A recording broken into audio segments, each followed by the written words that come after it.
What is going on, Lions fans? We have an exciting show for you guys today. There's not much to talk about because it is the bye week, there's also been some, unfortunate things that happened this past week with, obviously the loss and, stuff that's come out in interviews and through social media. And we're going to get to all of that. So this is going to be an exciting show. But today we have a small panel for you guys. It's myself, Luke, and Jim. We're going to get to the panelists right now to get their initial thoughts and to say hello to all you guys. Let's start with you, Luke. Say hello to the people in the chat. Okay, Luke is muted. Let's go to Jim. Oh, wait. No, Luke, can you hear me now? Can you hear me now? Okay, all right. Yeah. Okay, I don't know. Listen. I didn't even realize I muted myself. My apologies, good people. What up, though, people? Man, welcome to the show. I am in a very good mood to talk some football with you all. Full disclosure here, people. Everything said here today would not be positive. Just want to put that out there. But it will be the truth. It will be the truth. Okay. But get ready, man. Get your popcorn ready. And get ready to settle in. We're gonna give y'all a show today, people. Yeah, absolutely. It's going to be a fun show for everybody here today. We just had another panelist join us. Kurt Steele, what's going on, man? What's good? Kurt? What up, though? What up, though? Listen, if your mama call you Curtis, I'm gonna call you Kurt too. Okay. All right. Listen. Yeah. Can I just say this really quick, people? We haven't had time to really get I know Jim made a video and put it out there, but we haven't really had time to get it out there. But when you see that symbol right there, and you see that name, Kurt Steele, that is the newest member of the Detroit Sports Alliance. He will be joining Lions on the Prowl. And they'll be collaborating together, creating content where the two of them are crossing each other. This might be the new Batman and Robin since, apparently Captain America and Iron Man is taken, apparently. I think that's a better analogy, the way they fight. But but listen, man, just want to tell you, welcome to the group, man. And we are so happy to have you.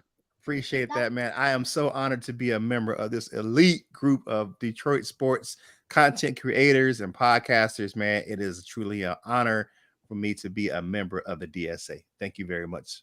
Those are very kind words. We're very happy to have you. So thank you very much. And last but not least, Jim Bordeaux, why don't you say hey to the people in the chat? Hey to the people in the chat. No, I'm just kidding. Of course, he will be literal with it. He will be the literal one. Yeah, that would be me. All right, lots going on today, guys, and it is the bye week, but not the bye week that we want so far. I have to say this. My good friend Kurt Steele is joining me in the Lions on the Prowl. I know Luke had said something about it. I just want to let you guys know, so we will be crushing it with new content coming out really soon, and I'm so thrilled and happy to have this going on. But what's up, everybody in the chat? We're going to have a wonderful show today.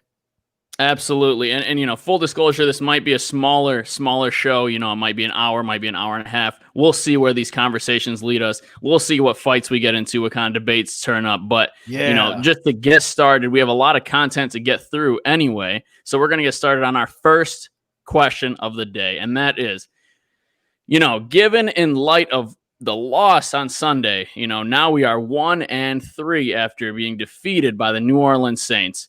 What are your expectations for the rest of the season? And we're going to start off with our newest member, Kurt Steele, man. What do you think? What are your expectations of the rest of the season, my man? Thanks, Rio. I appreciate it. To be honest with you, if we don't have any regime change, it's going to be more the same. I think we're going to have a losing record. We might end up maybe at 4-12, 6-10. We have to have something change. And right now, I don't see Coach Patricia changing anything. So if he doesn't leave, he's going to be more of the same. Okay. I think that there's going to be a common theme going on with these answers. Jim, let's go to you next, man. What do you think about the expectations for the rest of the season? I think there should be no expectations for the rest of the season. At least I don't have any. To be honest, I think the schedule is going to get a little easier for us. We may squeak out a couple more wins, but does it really matter at the end of it all if we've had 4 wins or 5 wins or 6 wins? We're not making the playoffs more than likely. And it's another year that's probably going to be over by Thanksgiving. Oh, man. You're probably right. Given that we're 1-3, statistically speaking, you're most likely correct. Luke, do you have any positive thoughts on this? What are your expectations for the rest of the season? Honestly, my expectations is, as fans, is to enjoy the game.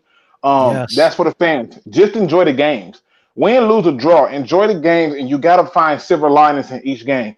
Right now, this is an evaluation process for you to figure out in your head as a fan who should stay and who shouldn't go. Also, I think what you want to do is you want to make sure that the expectation does not change. You still want them to win. Do not change the expectation for a winner. Like, it's 1-3 does not guarantee that you're not going to make the playoffs. 1-3 has 1-2 teams that have been 1-2, 30 of them made the playoffs. Teams who have been 1-3, 20 of them still made the playoffs. It ain't dashed just yet. So you still want to root for a winner. My expectations personally is I want to be able to see who wants to play football on this team. I want to know what player is here to keep a job and establish himself. Because right now, ain't nobody trying to keep their job. It was, like I said, it was enough missed tackles for me to think that we was playing flag football. So what I'm looking for, yes. We had, I think before the show, you told us we have a birthday wish. Do you want to do that? Oh, you know what? Yes. Let me get into that. I know real jump to the question. So today is the General View's daughter's 8th birthday.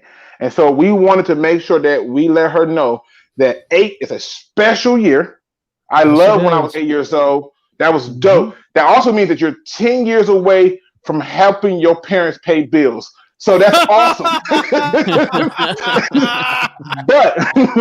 but let me be serious for a moment. Just want to wish you a happy birthday to the General View's daughter. I am not the best singer. Don't judge me, but I'm doing this because I rock with the General View so much. I'm going to sing happy birthday. Yeah, I told you. We can join you. I'll join you. Bumblebee. I got to get my vocals up. Got to warm them up a little bit. All right, you ready? Warm them up. On the count of 3. 1, 2, 3. Happy birthday to you. Cha cha cha. Happy birthday to Happy you. birthday to you. Cha cha cha. Birthday, baby General View. Yeah, cha cha cha. Happy birthday to you. Now listen, before y'all judges, nobody in this panel ever said that they were a part of Boys to Men. So don't y'all put that on us. None of us said that. Okay. But we want to wish you a happy birthday. May God bless you with many, many more. And I know on the day when you was born, like most of our beautiful children, there was a beautiful plan designed for you and your greatness. You just got to keep going towards it. So just want to do that for you. All Happy right. birthday. Happy birthday. Now, let me get back. Focus and expectations. I want to see who wants to be a player. Who want their job? Because you got to understand, whoever come in here new is going to be some changes. Who want their job? Who want to be a player? So that's what I want to know. And that's my expectations for this season. What's good, Jay, on the building? All right. Hey, those are good expectations from everybody. And I do apologize. We talked about getting to the birthday at the beginning of the show. I totally was too excited about the Lions and got right into it. But yes, happy birthday. So, speaking of expectations, look, I'm just going to give my thoughts really quick. Oh, yeah, yes. I'm gonna say, what is your thoughts on the expectations? I want to know what's going on in the mind of Real. Oh, yeah. Keep it real. I'll give my expectations. Look, my expectations were shot after week 1, right? Where we lost to the Chicago Bears. But I completely agree with you, Luke, where we can't just, now that we, saw that we lost a few games, just say, okay, well, now that's the expectation. This team sucks. The roster sucks. No, the expectation at the beginning of the year was to compete for the division. And, that doesn't end now just because that's probably not going to happen. That doesn't end. That's still the expectation. And failure to do so should result in the firing of Matt Patricia. But, some things that I do want to see. I want to see Stafford look like the old Stafford, the Stafford that I know, the Stafford that I love, because to me, it looks like he's been trying to shake off some rust, or I don't know, maybe he's still injured. I don't know what the issue is, but I want to see Stafford return to form, like seriously, because even though he's still playing very well, not saying he's not, compared to other starting quarterbacks in the league, I still think he's definitely playing above average, but this is not the Stafford that I know. You know what I mean? This is not the Stafford that we defend vehemently by saying that the record does not show what a great quarterback he is. This is not the Stafford that we know. He's not making the same exact throw, like the same throws with the same velocity.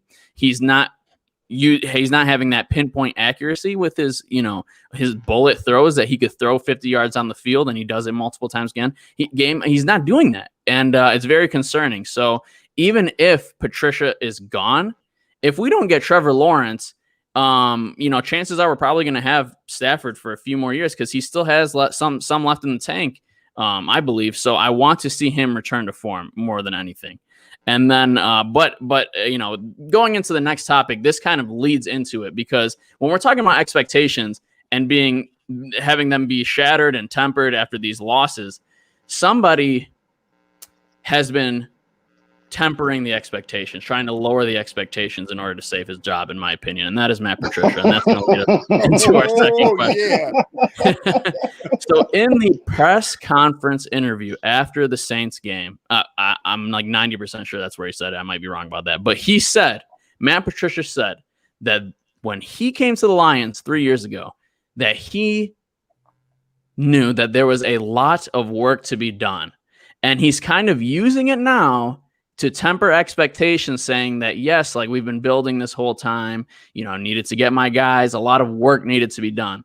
And this goes directly opposite to what Bob Quinn said when he brought in Patricia, saying that 9-7 is not good enough. That is the quote. And Jim Caldwell's regime was not good enough to take us over the hump. And in that time, within the 3 years, we've had 10 wins. 10 wins. 9-7 in 1 year is not good enough, but 10 wins in 3 years is what they gave us. So, Luke, we're going to start this one off with you, man. Do you agree with Matt Patricia when he says that he had a lot of work needed to be done when he joined the Lions? No. It was one. Listen, I went to war with a bunch of people for this the third season I've been going to war. And little by little, they've been dropping off like, yo, I got to back up off of this fight. Because I can tell when he came in here, he thought that he had to do a rebuild. And I'm like, I asked this question before. Who in the hell rebuilds after 9-7? Where they do that at? Show me the team that rebuilds after two winning seasons back to back. Where they rebuilding at? Like I just want to know. And I didn't understand it. And to me, what is this lot of work? I have always said, and I stuck by this, that any person who comes to this team as a head coach needs to come in and evaluate the talent that he has and things that he don't like, get him out of here. But it should not be a rebuild. It should be a renovation. Maybe you didn't like the way that wall was. You wanted it moved back maybe a couple inches. That's different than tearing down the whole damn house to rebuild the wall. It doesn't make sense. It doesn't make sense. How much work did you need to do? There was Pro Bowls on this team before you got here. Now you here. Who the hell make the Pro Bowl? Who? Like, I hate to say this. Like, I'm not saying Jim Caldwell was the saver, but a lot of work for a team under a head coach in 4 seasons with 3 winning seasons, and his worst season at 7-9 is better than your best at 6-10. How much work do you think they need? And then my question is this: if it needed so much work, this is where I go to, and I said my problem ain't with Matt Patricia, it's with Bob Quinn. You really think this man came in here, Matt Patricia came in here and thought that he needed a lot of work to do, but he didn't talk this over with Bob Quinn? No. This was a conversation he had with Bob Quinn, and Bob Quinn had with the owners. And the owners probably was like, okay, we're going to trust you on this, but I don't know about this. After what he's talking about, he's wrong. Well, let me push back on you, because so you're saying that you think that Patricia is telling the truth that he's saying. So what Patricia's saying is that when he came in, he knew that there's work that needed to be done, and they needed to rebuild when he came in. Do you believe that, Luke, or do you think that he's using that as an excuse after the 3 years of failure? No, he's using it as an excuse. Keyshawn Johnson and Darren Orlovsky both pointed that out and saying that, look, he's finger pointing. You know, he's trying to tell you that it was the old regime. That's why he ain't won in 3 seasons. It wasn't mine. It wasn't my faults and failures. No, it was Jim Caldwell. This is why y'all see this, people. That's not true. Well then, would you still blame Bob Quinn? Do you think that Bob Quinn actually thought that Patricia would come in and start winning games immediately, or do you think that he was in line with Patricia's mindset right now that they needed to rebuild? I think he was in line with Patricia's mindset that they need to rebuild, and that's why he should be fired. I don't even listen. This whole fire Matt Patricia, that's small talk. Like I said, that's like robbing 7-Eleven when you can go and rob a bank. It doesn't make sense. And so to me, it's cut the head off the snake. Bob Quinn is the head of the snake. I have no doubts that this head coach came in and said, we're going to rebuild this whole thing. And he was in line with it, because think about it. His whole thing was, we try to bring somebody in that get us over the hump and put us in playoff games into championships. Well, that hasn't happened. That hasn't happened. And if he wasn't in line with this idea that it had to be a rebuild, there's no way Bob Quinn, friend or not, that could have been my brother. I got to feed my family like you got to feed yours. I would have fired him. But you don't fire somebody when you think, oh, well, we was trying to do a rebuild anyway, so that's why it's taking longer. This is where he came in and told Bob Quinn, and Bob Quinn went along with it. Look, I'm not too positive. I don't know if I believe that. I really don't. I think that they came in thinking we're going to win some games, we're going to change this culture around, and those games that were bubble games for Jim Caldwell where they ended up losing, I think that they thought Patricia had what it took to really get them over that hump. And then once that culture did not happen, it didn't mesh well, everybody missed Jim Caldwell, Darius Slay, Glover Quinn, all Jim Caldwell's boys. They didn't like it. They didn't adapt to the culture. And then at that point, Bob Quinn and Patricia looked at each other and they're like, shit, we're going to have to rebuild this shit. I think that's what happened. And I think that they're using an excuse right now to say, yeah, we knew the whole time we needed all this change and all these things to happen. They didn't know that. Come on. They thought that they were going to come in and win. And when they failed, this is the excuse they're using. Listen, you could be spot on right with that. You know what I'm saying? Real, like you could be spot on right with it. But my overall view is at some point the head coach knew that it was a plan to do a rebuild. And at some point he went along with it. And therefore, my hashtag is fire Bob Quinn, because with Bob Quinn gone, everything else followed right behind it. Cut the head off the snake, the body will fall. Yeah, that's a good point. Let's go to Jim, man. What do you think about what Patricia said, saying that he knew that there needed to be a lot of work to be done in Detroit when he joined 3 years ago? It's a bunch of crap. Absolutely. A bunch of crap. He took over a 9-17.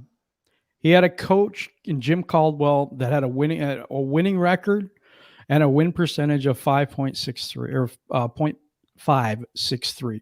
Matt Patricia's winning percentage is 2.92 or 0.292. So put that in perspective, folks.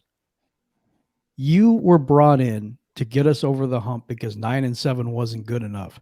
And you've managed 10 wins in 2 seasons and 4 games. You came in here with the expectation of putting us over the hump, not burying us underneath of it. So no, it's a bunch of BS. It is.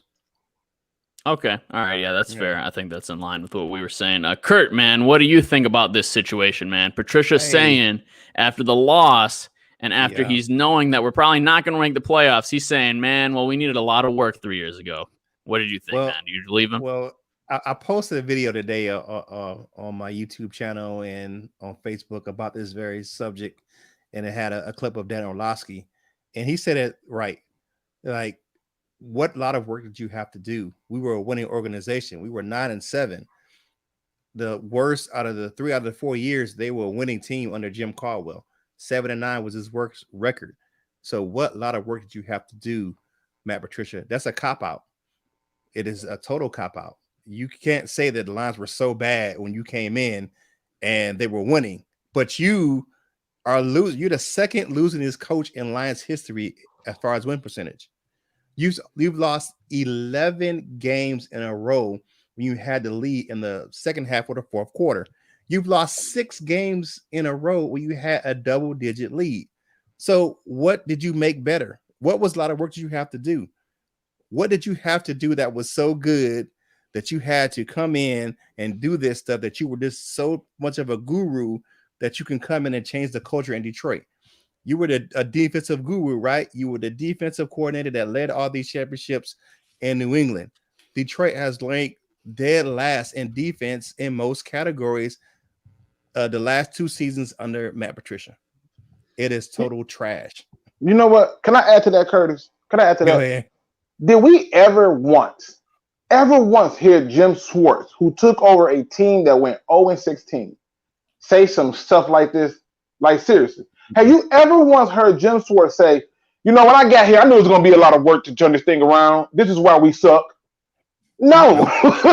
No. He never used this. Hey, have you ever heard somebody ask Jim Schwartz a question and he responds with something that he did or believe that he did years ago? I had one of the greatest fourth quarters in NFL history. What? What? You don't see this stuff happening. That's a very true statement, Luke. I've never heard a coach throw the organization under the bus like it was so bad and he's the savior, but he's been a trash coach.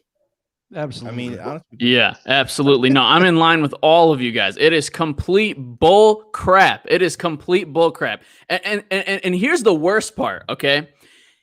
If he said that and, you know, the defense was rocking and rolling now that they have his guys, they went out and revamped the entire defense. They turned over everybody, got rid of Caldwell's entire defense and brought in his whole defense, Patricia's entire team, basically, right? All these Patriots players. Anybody he wanted, Bob Quinn got him. Besides, obviously, Okudah and Brown, we've talked about that endlessly. But listen, that's not the point here, okay? The point is Patricia's got his guys now. This is the 3rd year, and your defense is still ass. How does your defense suck this bad still? And you're still blaming Caldwell's regime? His defense was better than your defense in every year. I don't think there's been one year that we could point to and say, okay, there's the benefit of having Patricia. None. You know, we hoped it would be this year. How do you start off 1-3? How do you start off 0-2 against divisional opponents? Honestly, if I saw this guy in his face, it makes me sick. I can't even. It makes me so mad. But we're not going to say this. Did you say if you see this guy, you're going to spit in his face? That's how I feel. I do. Jim, you want to say something? You want to ask? Yeah, I want to say something about Caldwell because we're getting a lot of comments about Caldwell in the thing and saying, oh, he's not as bad or he was just as bad as whatever. He was not the guy to get us to the Super Bowl. I give you that. Did he need to be fired? Yes, I believe he did. But you can't sit here and say 9-7 isn't good enough and bring in trash because that's exactly what you did. So that's what we're saying. We're not trying to, at least I'm not trying to say that Caldwell was, all that in a bag of chips, but he was the winningest coach that we've had. So I'm just trying to compare what Bob Quinn, to Luke's point, Bob Quinn is the person that's responsible for this whole thing right now. And he brought Schwartz in because he felt that, as we all did at the time, that Caldwell was not the guy to get us to the promised land. So we brought in Patricia. We trusted in the Patriot way, and here's where we're at.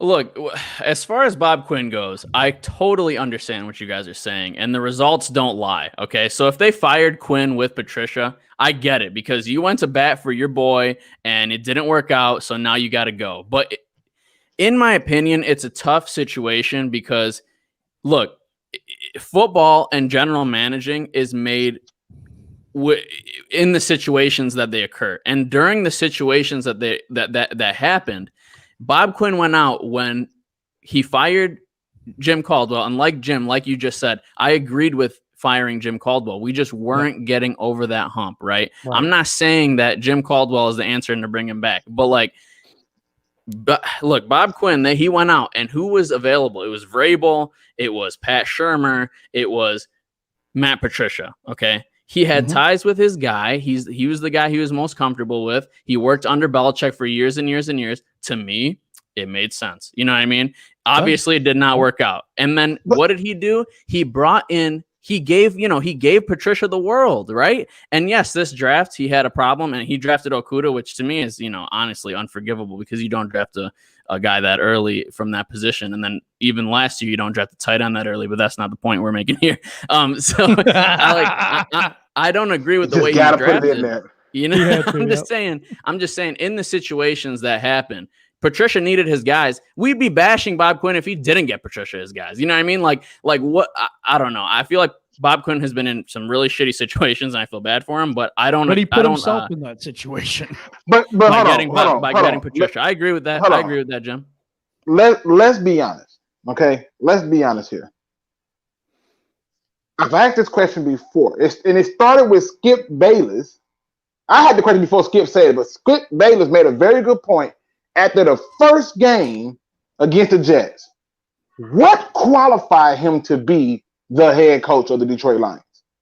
What qualifications? Did he run the team in New England? Nope. You think Bill Belichick sat down and was like, you know what, this is a week, I just need a break. You running the team. Nope. They didn't even care he was leaving. Like, it didn't even make a difference. That's the first part. The second part is this. Why was you okay with them bringing this guy here? The first thing when they brought him here, I was thinking to myself was like, when has a New England Patriots assistant been good? When has one came in and did anything and been good? Never. The history tells you can't trust it. No. That's a very good point. That's a very good point. But it was also in light of the Rams getting McVay, right? And he's a data analytics guy, and I think that's what Bob Quinn really thought he was getting with Patricia. He thought he was getting a genius. You know what I mean? He thought he was getting a guy that could adapt to any defense and do all of these things. I really think he bought into it, and that is, it's understandable if you want to fire him for that. But I guess that's a mistake that's fireable worthy. But at the same time, listen, I was on board when he hired him, so I can't give him that much shit. You know what I mean? But look, we're not the only ones dogging Matt Patricia for his comments, right? Because everybody is, right? It was a bullshit comment. Everybody knows it, and he's pointing fingers, making excuses. But specifically, Dan Orlovsky and Glover Quinn have came out and they've bashed Matt Patricia for these comments. Dan Orlovsky was going off on TV, and then Glover Quinn went to social media and he posted several pictures showing screenshots of the record from Caldwell versus the record from Patricia, and saying what kind of BS is this that you're saying? I don't have the quote right in front of me, but do you think that Dan Orlovsky I'm sorry, Kurt, I got to you right on that last question. Oh yeah, I said I posted the video. Actually, I posted the video. Right. Okay, let me ask you this first, man. Sorry to interrupt you, but I didn't know if I got to you on that last question. But so Dan Orlovsky and Glover Quinn made these comments about Matt Patricia. Do you think that they're in the right for bashing him, man? Oh, definitely. You can't say that you had a lot of work to do, but you lost more than you won, way more than you lost. You can't have the record you have and bash the guy in front of you that was a winning coach. It makes no sense. So you think his players, the guys that play under him, weren't going to come to his defense? Nah, you can't. I mean, it'll be one thing if he said, well, I wanted to change a lot of things when I got here. So, I wanted to do some things different than the guy before us. That's one thing. But you got all your players, you got all your coaches, because not only did Bob Quinn give him the players he wanted, he gave him the coaches he wanted. And it's still trash. I mean, ranking last in the league in run defense, man, I could have got at least 50 yards on Sunday. And I got 3 yards. I got 3 rods in my back. And I mean, I'm just saying. I mean, what can he say? Their guys are absolutely correct. In Austin's defense under Caldwell, the Lions had a pretty decent defense. Was it the greatest in the league? No, but it was better than what we got now. I mean, Right. they are definitely in the right. He had no right. Like I said earlier in my video, that comment was irresponsible and arrogant.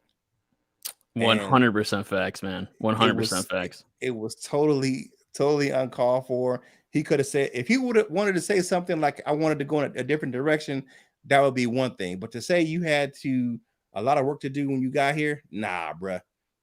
ain't nobody buying that. Not with the record you have.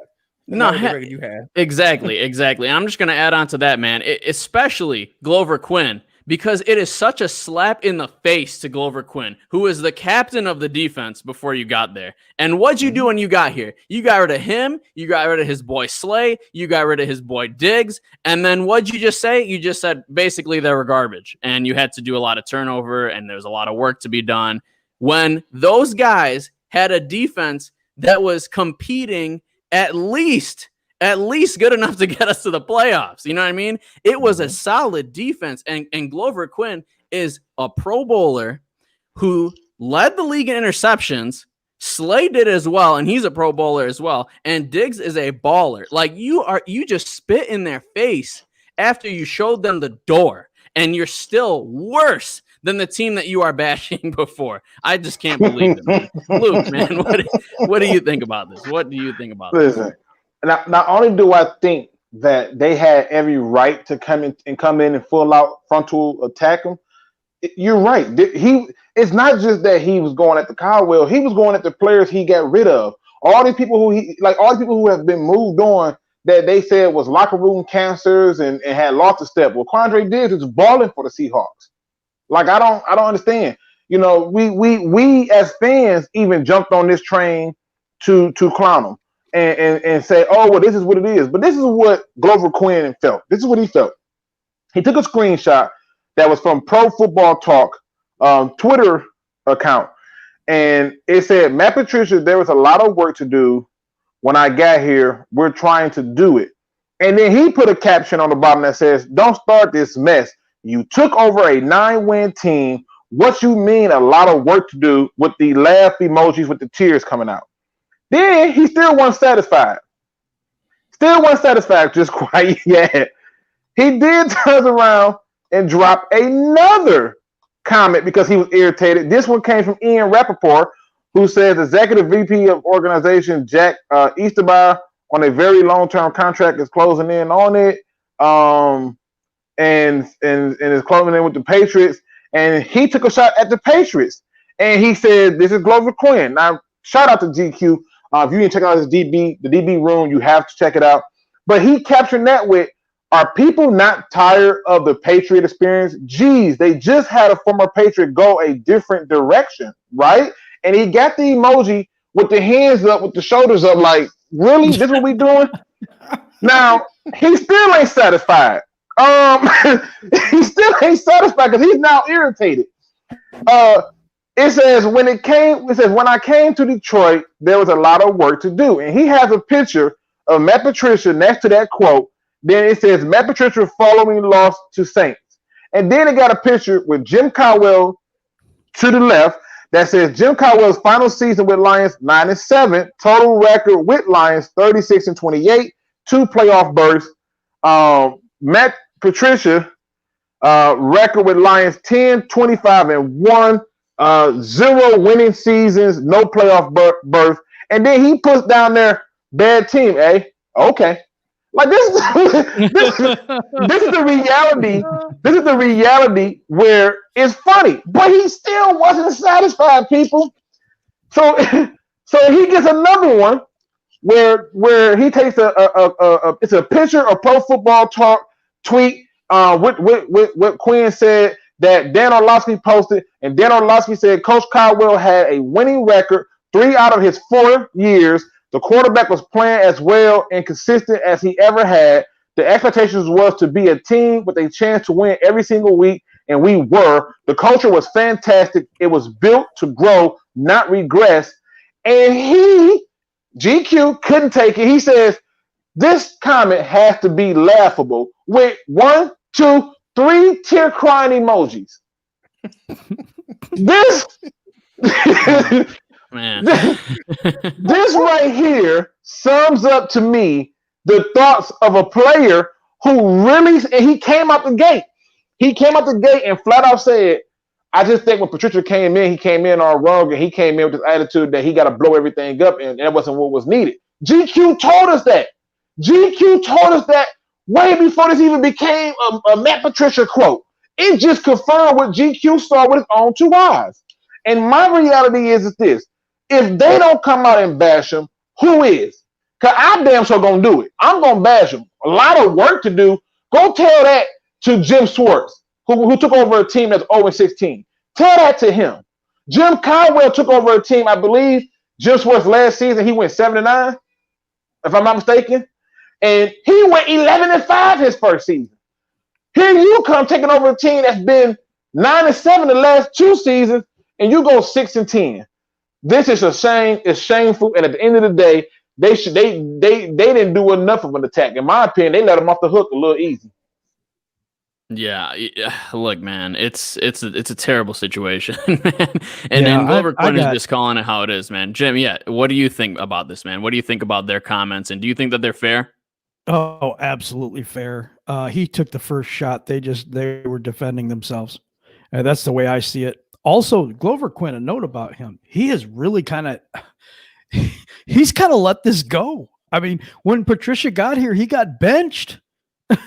So, he hasn't really, to me, he hasn't really fired a lot of shots at Patricia. He said a couple of things and he kind of let it go, and he's been a good guy about it and all this. And then this comes out and I'm like, you know what? Glover Quinn's a good dude, but man, he finally has had it. And Dan Orlovsky, for everyone saying, okay, all he did was go out of bounds and all this stuff. That's cool and all. But he's talking about standing up for that coach, and he's talking about standing up for that team. And I think that is more where Orlovsky's at rather than sticking up for himself. I think he's sticking up for the team. And Patricia to say, it's just, there's laughing emojis in my voice. Let me put it that way. Because the thing is, this guy's a total train wreck. And all he could do is like smoke and mirrors. Go look at this, and oh, look over here, and oh, we got to coach it up better. But he never improves. He just stays the same. He'll win a big game and then he'll lose 3-4 more. I mean, it is not acceptable anymore here in Detroit. We are sick and tired of the losing, and I am with Luke G. Bob Quinn has to go. Therefore, the rest of it goes. Yep. Okay. All right. And one thing I just wanted to add on. Guess not. I'm just kidding. it broke up on him. It broke up on you, dude. That happens, man, on this internet, I swear. Dude, yeah, because I can't even hear him. But, we give him a minute to get back. And like I said, if y'all look in the chat, I put a question in there. Was Matt Patricia right? Was he right that there was a lot of work to be done? No. Here, in Detroit, wasn't right. That's why I'm asking the people in the chat. Like, did y'all feel like it was that much work that needed to be done? Like that much? No, the building's already built. You just tore it back down to its base, and then you started smashing the foundation. Now, some people still believe in. Ghost Gunner says yes. He just did it wrong. Okay, Ghost Gunner. Go Lion say he stands with Bob Quinn and Matt Patricia. Really? Do you? That's okay. Tell me why. Tell me why you still stand with him. Because to me, like that's how it looks at it. And to me, I can't stand with this. I didn't like I said, when we took him, I really started thinking, I was like, what assistant from there has been successful? I can't think of one. Then I started saying, okay, let me redirect it. Who's a better defensive coordinator for the New England Patriots? Romeo Carnell or Matt Patricia? Oh, Romeo. And my answer kept coming back, Romeo Carnell. You would probably agree, right, Kurt? Yeah, I agree. Okay, so here I am thinking, okay, Romeo Carnell is a better defensive coordinator. What the hell qualified this guy to be here other than him being cool with Bob Quinn? And that's when my whole attitude shifts to #fire Bob Quinn. because I know whoever come in here as GM is not keeping the rest of the show. And I see a question. I see a question right now from Motown that says, does that mean Bevel go? Everybody go, because whoever comes in here, yes, everybody goes. Right? We all agree. Yeah, everybody has to go. Yeah, everybody has to go, because you have to be able to, whoever comes in here is going to have a blank canvas to do their stuff. Mm-hmm. You know what I mean? I'm with you can call me Funk. Crosby, Fox, Hawk, Decker, Frank, James, Jonah, Kenny, Awarie, Swift, and Prater. Everybody else gets traded for picks. Start over. Right, and what you would expect to see is a consistent move in that direction to start to acquire assets.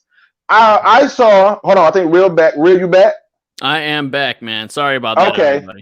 No, Yeah. All right. No, you're good. I saw that the Jets released Kellen Ballage, and I said the Lions need to sign him.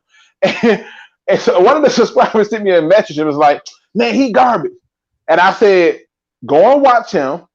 When he got a chance to play, he was a battering ram." I said, he's gonna be a low cost guy that even if you brought him in here, he'll still get a shot even with the new head coach.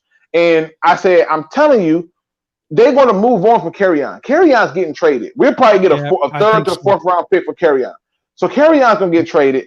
And I think they're going to switch up their backfield as a whole. So my attitude to it is, with Ballage, at least he got some speed behind that big body. Add him to the thing. And to me, I got a lot of flack for that. So I'm just saying, the reality is there. But I turn it back over to you, Real, man. Keep us moving in the right direction, brother. You got it. Yeah. I mean, I don't know about Kalen Ballage, but if he's cheap, maybe. But anyway, moving on. Okay, so we've all agreed, obviously Dan Orlovsky and Glover Quinn were in the right. Patricia, his comments were complete and utter bullshit, and he needs to be fired, to the best of our opinions. But so we have a new owner this year, right? First year for Sheila Ford Hamp. So I'm gonna throw this question to you first, Kurt. Do you think that Sheila is failing the Lions, the fan base, the organization, all of it? Do you think Sheila is failing the Lions by not firing Matt Patricia immediately? I will go one further. She's failing them for not firing Patricia and Quinn immediately. Oh, okay. You gotta agree with them on that. Kurt. Kurt. I'm just have to be honest, and it's one of those things where, I have to agree with Luke G and Jim saying that Bob Quinn is the root of the issue, and Patricia got to go too. It's like what's that? And your little dog too. So you got to go. I think, your little dog with you. Well, Kurt, let me throw a follow up at you, man. So okay, so you're saying they need to be gone like now, ASAP. But what do you think are the benefits of firing Patricia and Quinn now versus firing them at the end of the season? I think you may get a spark in the team. Just to be honest with you, it may be something where the coaches that are there, or even the players, may get a sense of relief and be able to say, okay, now we can go out and relax and play, because we'll have to deal with this nonsense from these two yahoos for the rest of the year. Ooh, okay, man. I like that answer, man. Jim, we're going to go to you next, man. Do you think that Sheila Ford is failing the Lions by not firing Matt Patricia immediately? And if so, or not even if so, what are the benefits to you for firing Matt Patricia now versus the end of the season? Because it's not the same old Lions if we fire them right now. Same old Lions is let them play out the season and just destroy another season. I don't want that. I want Quinn gone right now, and I want Patricia gone right now. Why do I want them both gone? I don't care if Darryl Bevell gets put into that position, because if you're getting a new GM, it doesn't matter. He's gone too. My opinion is we do this as Lions all the time. You know what? It's time to have, if Sheila's going to be different, let's be different and fire them now, because the fan base does not deserve this crap for the rest of the season. And I don't care what happens with the team. I'm not saying I would root against them and whatever. No, that's not what I'm saying. I'm saying I want to see what players, like Luke said, is going to play for their hearts out for this team, knowing they're not going anywhere. And who knows, they might go somewhere without these clowns. Okay. Yeah, I think both of you guys gave really, really good points, man. Luke, what about you, man? What do you think? First of all, do you think Sheila Ford is failing the Lions by not firing Matt Patricia immediately, if not already? And do you think, or what do you think are the benefits of firing him right now versus firing him at the end of the season? All right. I know y'all finna say this some Luke stuff right here. Uh-oh. But I could not listen. I could not disagree more with you, Jim and Kurt, and I'm gonna tell you why.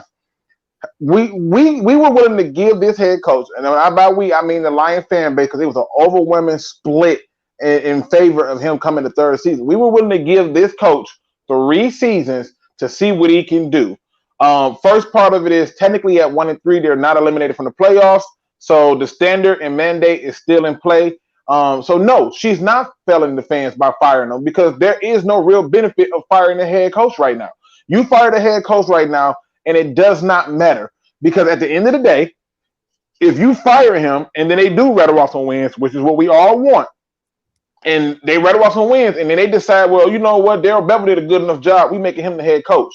Now y'all still pissed. I don't see that happening though, because if they take out the general manager right now, they have to replace the general manager at the end of the season, and that guy will bring his own guy in. That's different. The question was, is she failing the team not firing Matt Patricia, not the general manager?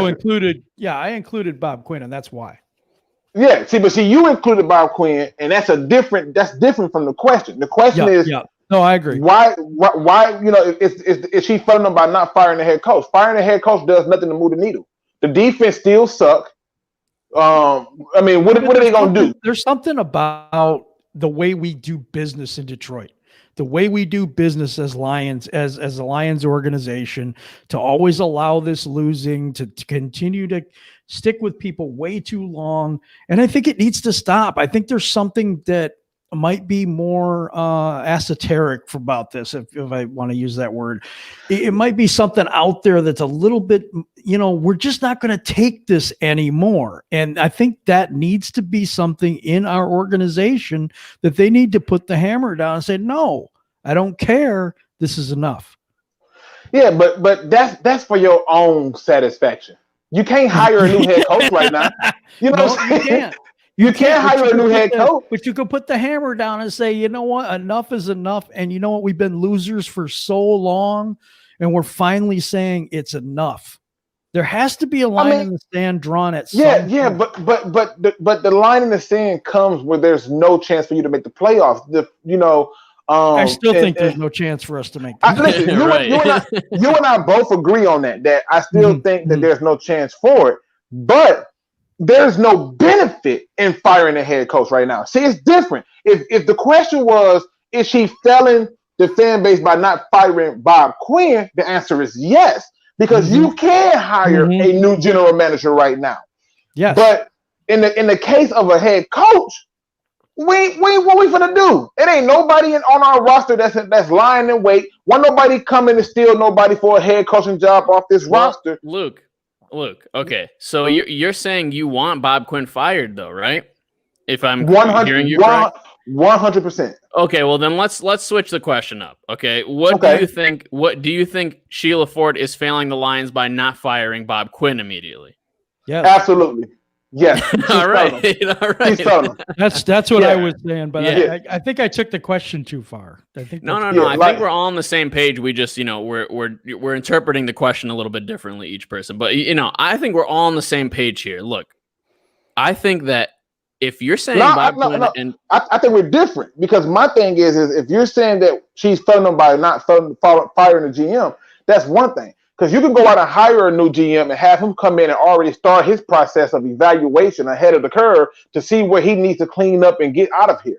See, that's different. When you fire the head coach, you're not going to go out and get another head coach. Right now, if you fire the head coach and you want Jim Harbaugh, and Jim Harbaugh wants the general manager and he wants the head coach position, how can you offer that to him?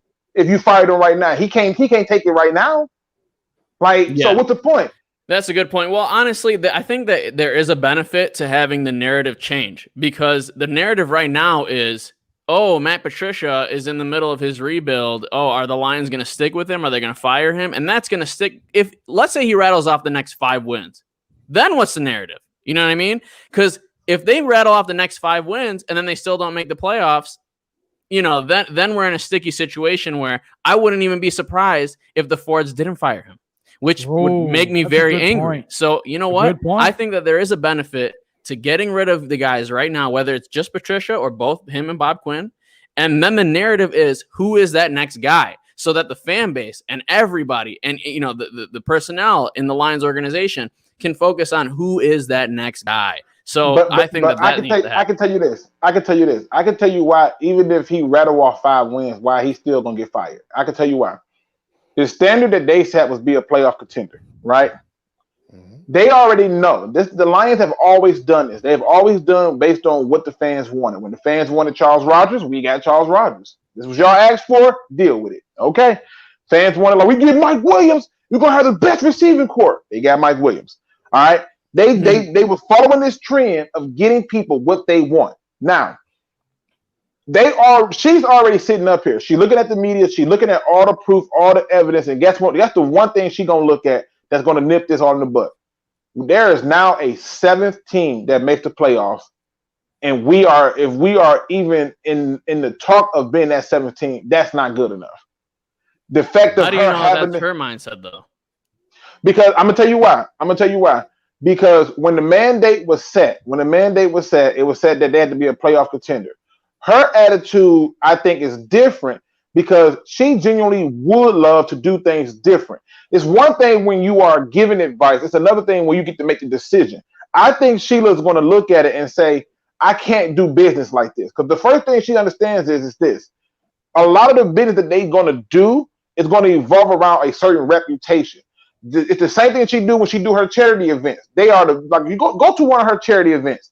It is a big thing. I got a chance to be like a special security at one of her charity events. It is no small thing. She wants everything done in a certain way down to a T. It was a way she wanted us to stand. And I'm telling you, she's going to look at every piece of evidence and say, nah, I can't keep going forward with this. Not when I got these other options. And there are some great options out there.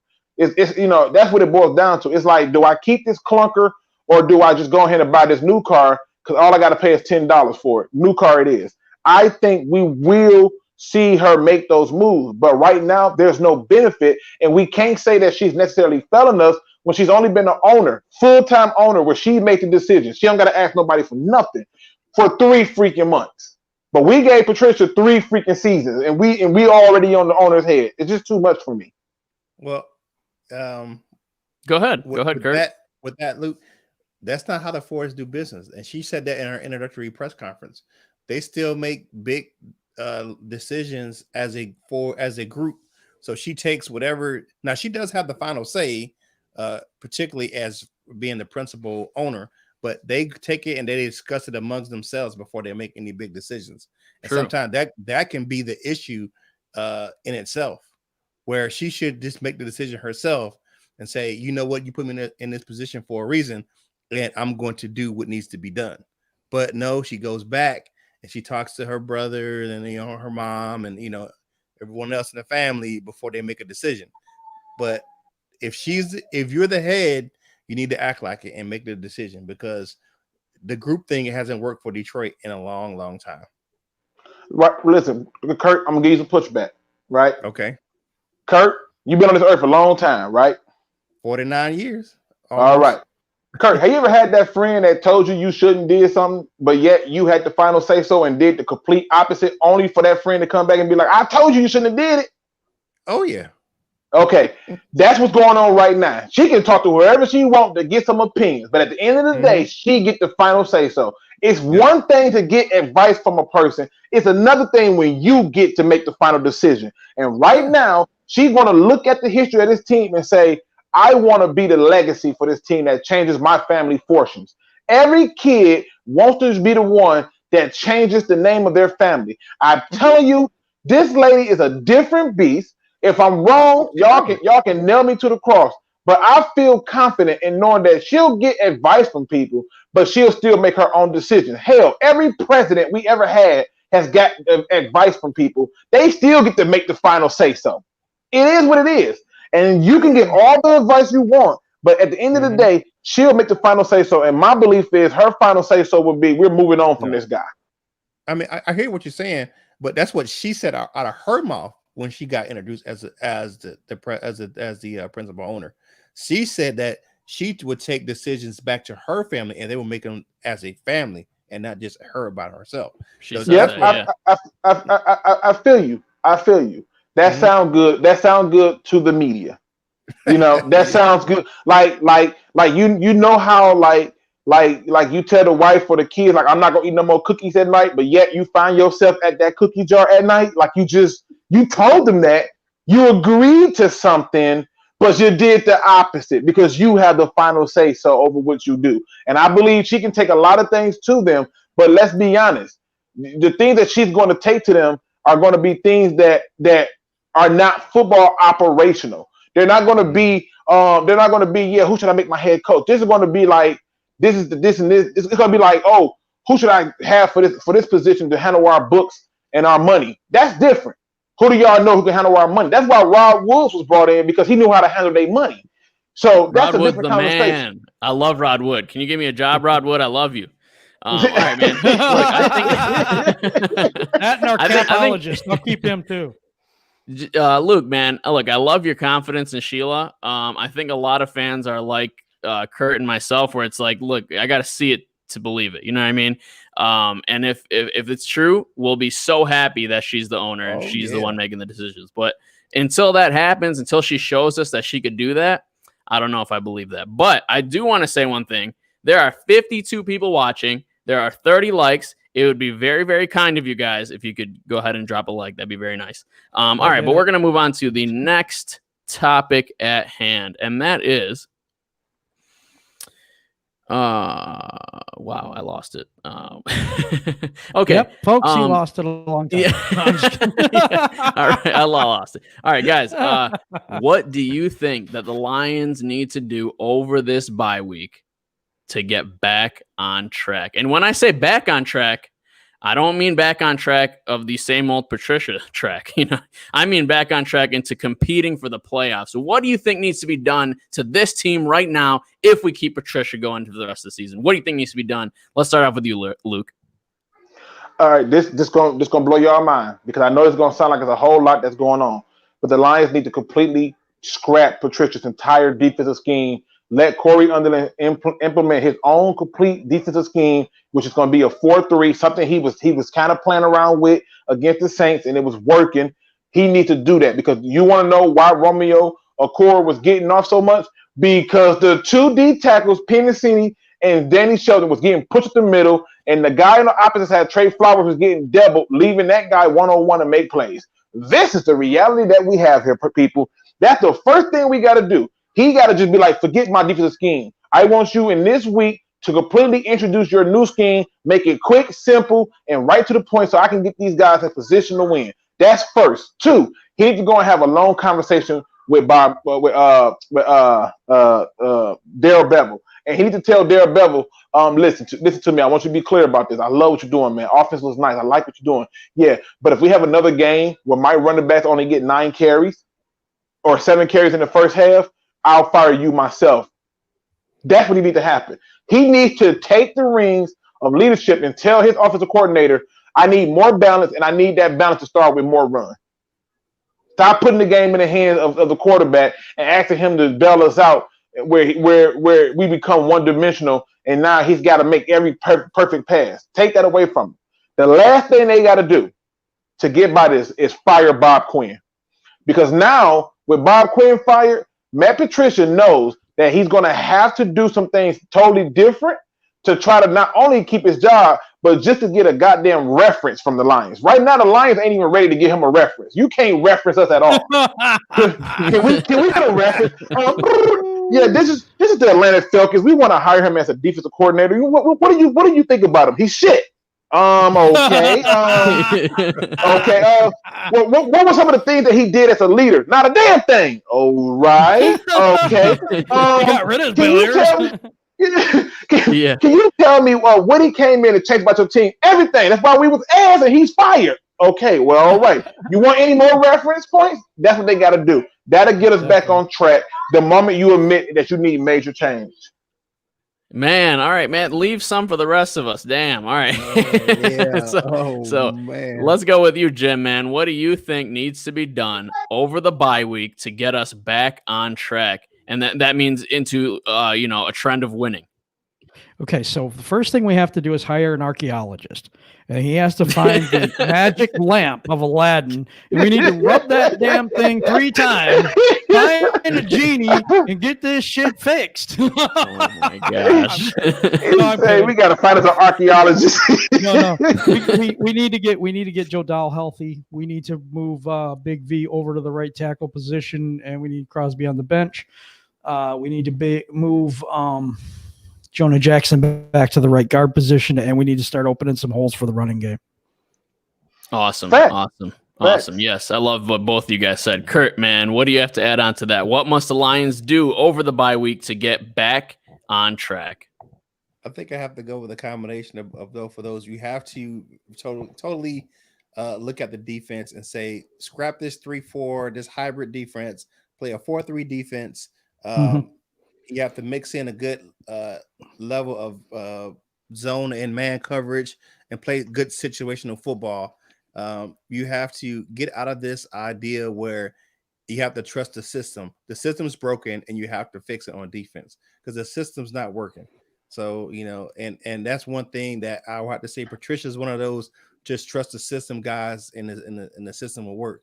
And like I said last week on OMG Lions Talk, cuz it ain't working like that because the system's broke. You need to go ahead and fix that. So let Unland run the defense. And he did a good job out there in Arizona running the defense. That I think that's why they got the win that week. On offense, you have to establish the run and you have to open up some holes for the running backs. I watched a little bit of the R22 today on the Saints game, and I'm looking at Adrian Peterson back there hopping around, trying to find a hole because he can't get on the right side of the line. There's no hole there. So he's kind of hopping around trying to find a good lane to run. And it's just not working. We got to get Big V in his natural position, and that's out there on the right tackle position. And we also have to figure out how to run it differently. I mean, has anyone ever heard of a draw play? I mean, come on, man. A dive there. We actually did run the ball outside every once in a while. That was a refreshing change. But since you don't have Dahl in there, and I'm sorry, Dahl's been balling out. When he was playing, he was creating some holes with Ragnow. Yes. Them two together, we were getting holes. And that's why Peterson had such a good game. Since then, the running game's been crap, but you can't be creative with the run game. I have no idea why. I don't get it. It's so funny. It's so funny because a week before they played the Saints, I made these comments about we got to stop these passes to Adrian Peterson. It looked like he needs to stop to think about how he's gonna catch the ball. Right. You did. You Mhm. did. And that Saints game, they threw the ball to him a few times, and you saw him just try to turn and dropped it. And I was like, I told you that man need to focus on that ball. Like, all right, it's in the hands. Okay, grip it tight. All right, break it into your butt. And by the time he looked up, they already hitting him. It is like, listen, we got to change. And to me, you got to be better. Now, really quick, there's 56 people in the chat. We got 34 thumbs up. I know we can do better than that, people. Let's get those likes up and show us some love. I've seen a lot of comments in the chat from people like not a Lions fan who says, like, isn't it a bit of an assumption, to believe that Sheila Ford Hamp is different than her parents by running this team? And I'm like, I'm going to tell you the same thing I told Andrew, which is you gave Patricia 3 seasons of after you knew he was 9-22-1. And she's only been on the job for 3 months. Give her a break. Come on, it's okay. But yeah, get those lights up, ladies and gentlemen. So we want to make sure we get this in rotation. And again, if you have not heard, Kurt Steele from the Die Hard Den podcast has teamed up with Jim Bardeau and the Lions on the Prowl, and they're going to be doing cross content amongst each other, as well as he is our newest member of the DSA. We are so excited to have him. And there's a birthday girl today. The General Review's little girl turns 8, and happy birthday to her again. Happy birthday to you. Happy birthday. Yeah, those are those. You know, you're really good at all those announcements, Luke. I like that. But I'll get. But I did want to add, something, because you guys all named beautiful things that I completely agree with on what they need to do to get this thing back on track. And Jim, right at the end, you brought up running differently, and it frustrates me when you watch a team like the 49ers and how Kyle Shanahan uses all of his different running backs all the different ways.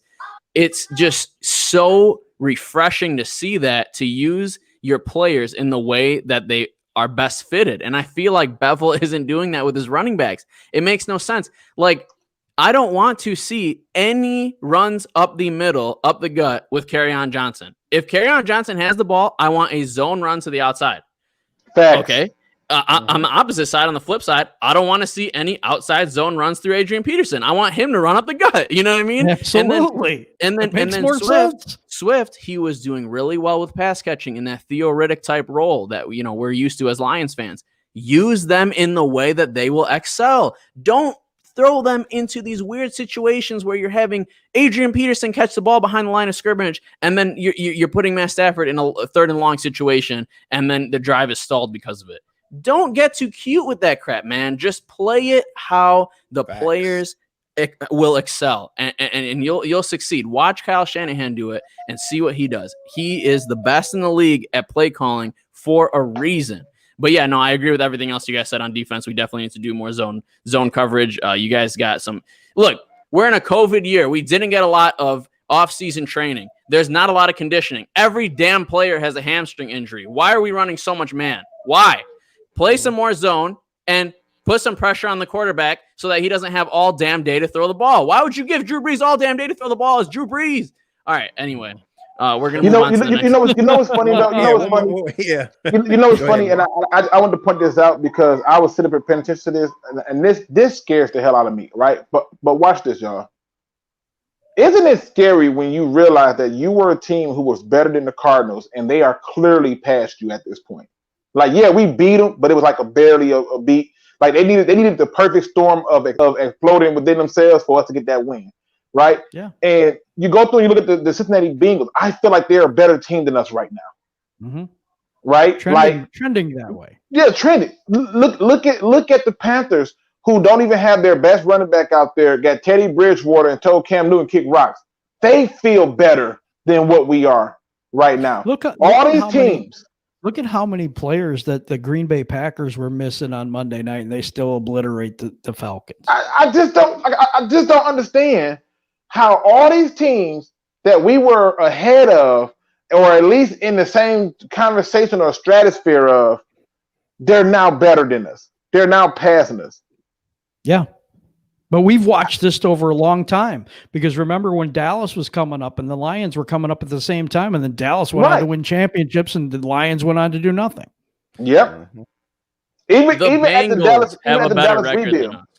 Let me just repeat that. The Bengals. What their record is? What is their record right now? It's 1-2-1. Wow. Wow. That's awful. Yeah. Just saying.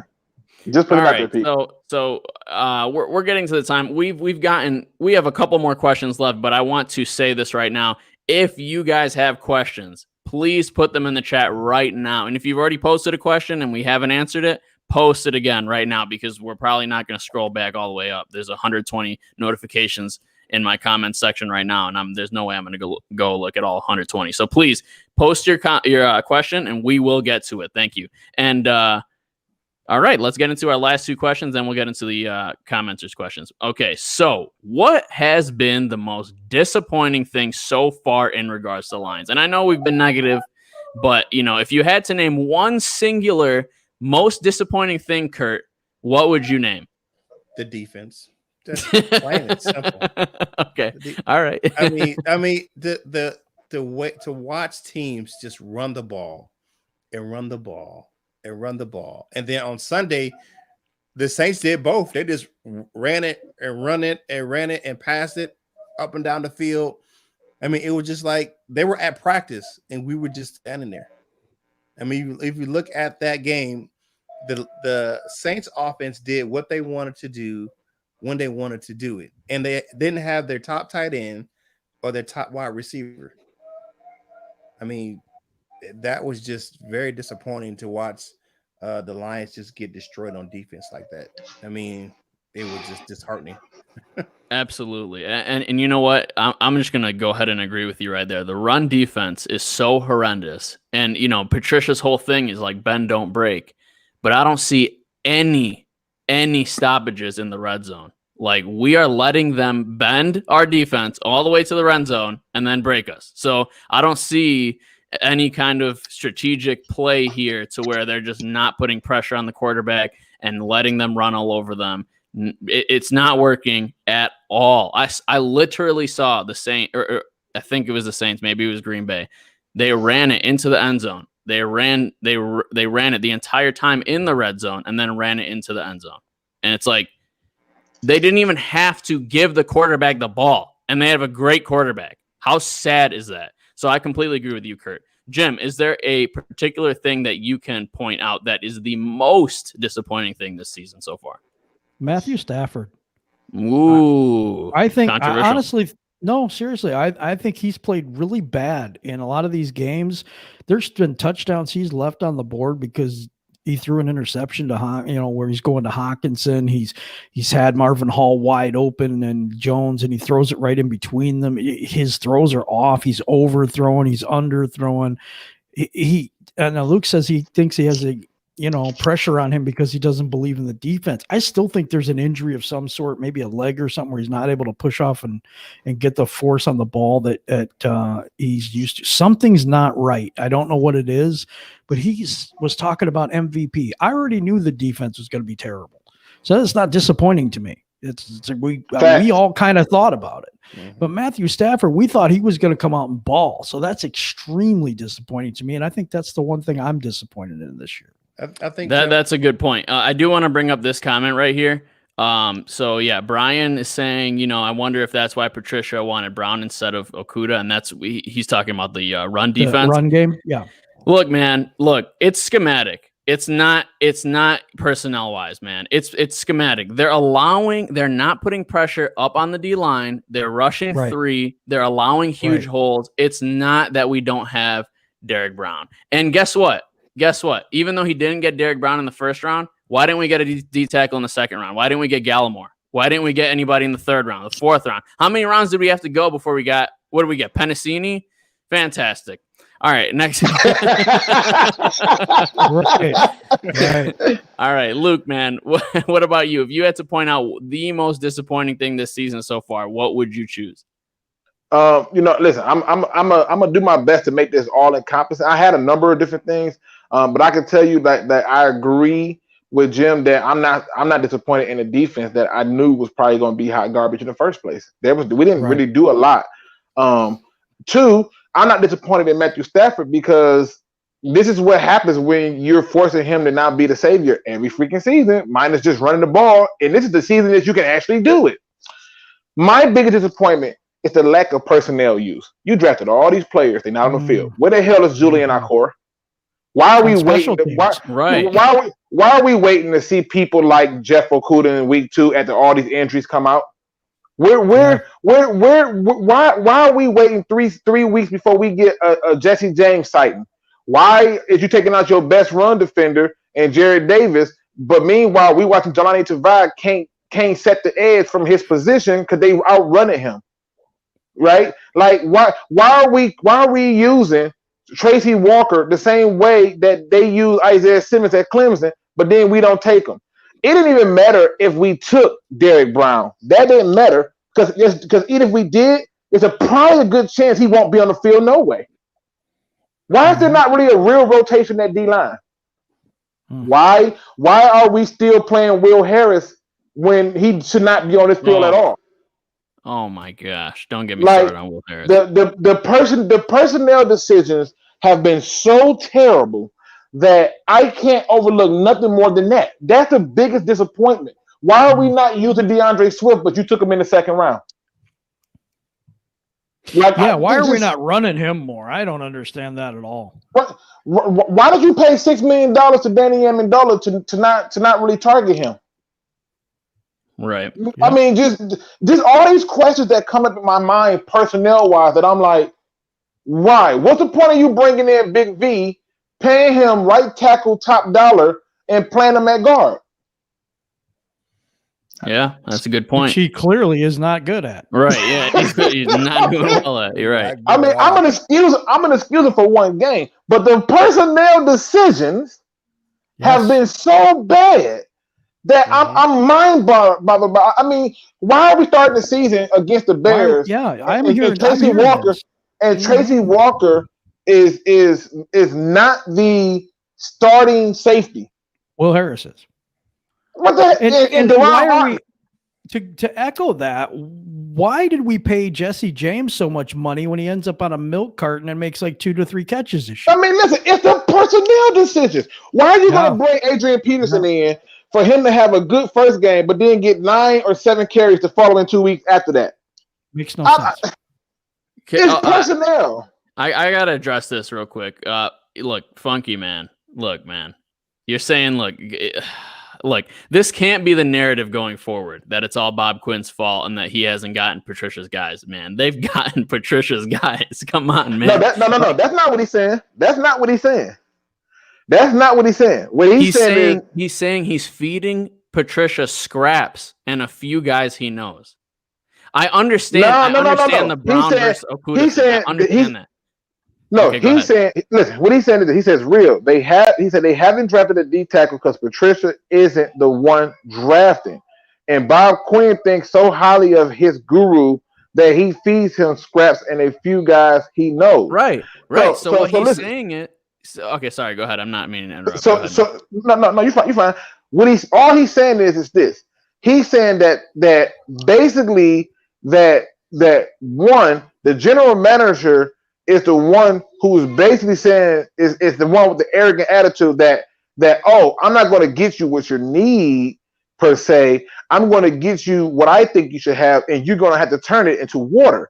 And what he's pointing out is the reason they're not drafting those D tackles earlier is because the general manager himself is the one pulling the trigger on it. Like, in other words, you have the chef who's willing to cook, but the other guy's getting the groceries. And you've already told him I'm making lasagna, but now he gets you all the ingredients for beef stew, and you're trying to figure out, well, how in the hell do I make that out of this? He's referring to just this level of which they are not on the same page. Yeah, and do you think that's I don't buy it. I don't buy that. I understand the Okuda and the Brown situation. Fine. But to tell me that this whole time Bob Quinn's been not getting the guys Patricia wants, not the whole time, crap, man. That is crap. That's crap. No, not the whole time. Here's a thought. Here's the thought, though. Is Quinn trying to distance himself from Patricia because he wants to fire Patricia to keep his own job? Ooh. I mean, maybe, but you see, you're telling me all of these Patriots guys he got, those were not directly Matt Patricia's call? No, he's saying that yes, there are certain players and certain things that he's getting, but he's getting them as like scrap. Like, that's what's left over based on what he may have asked for.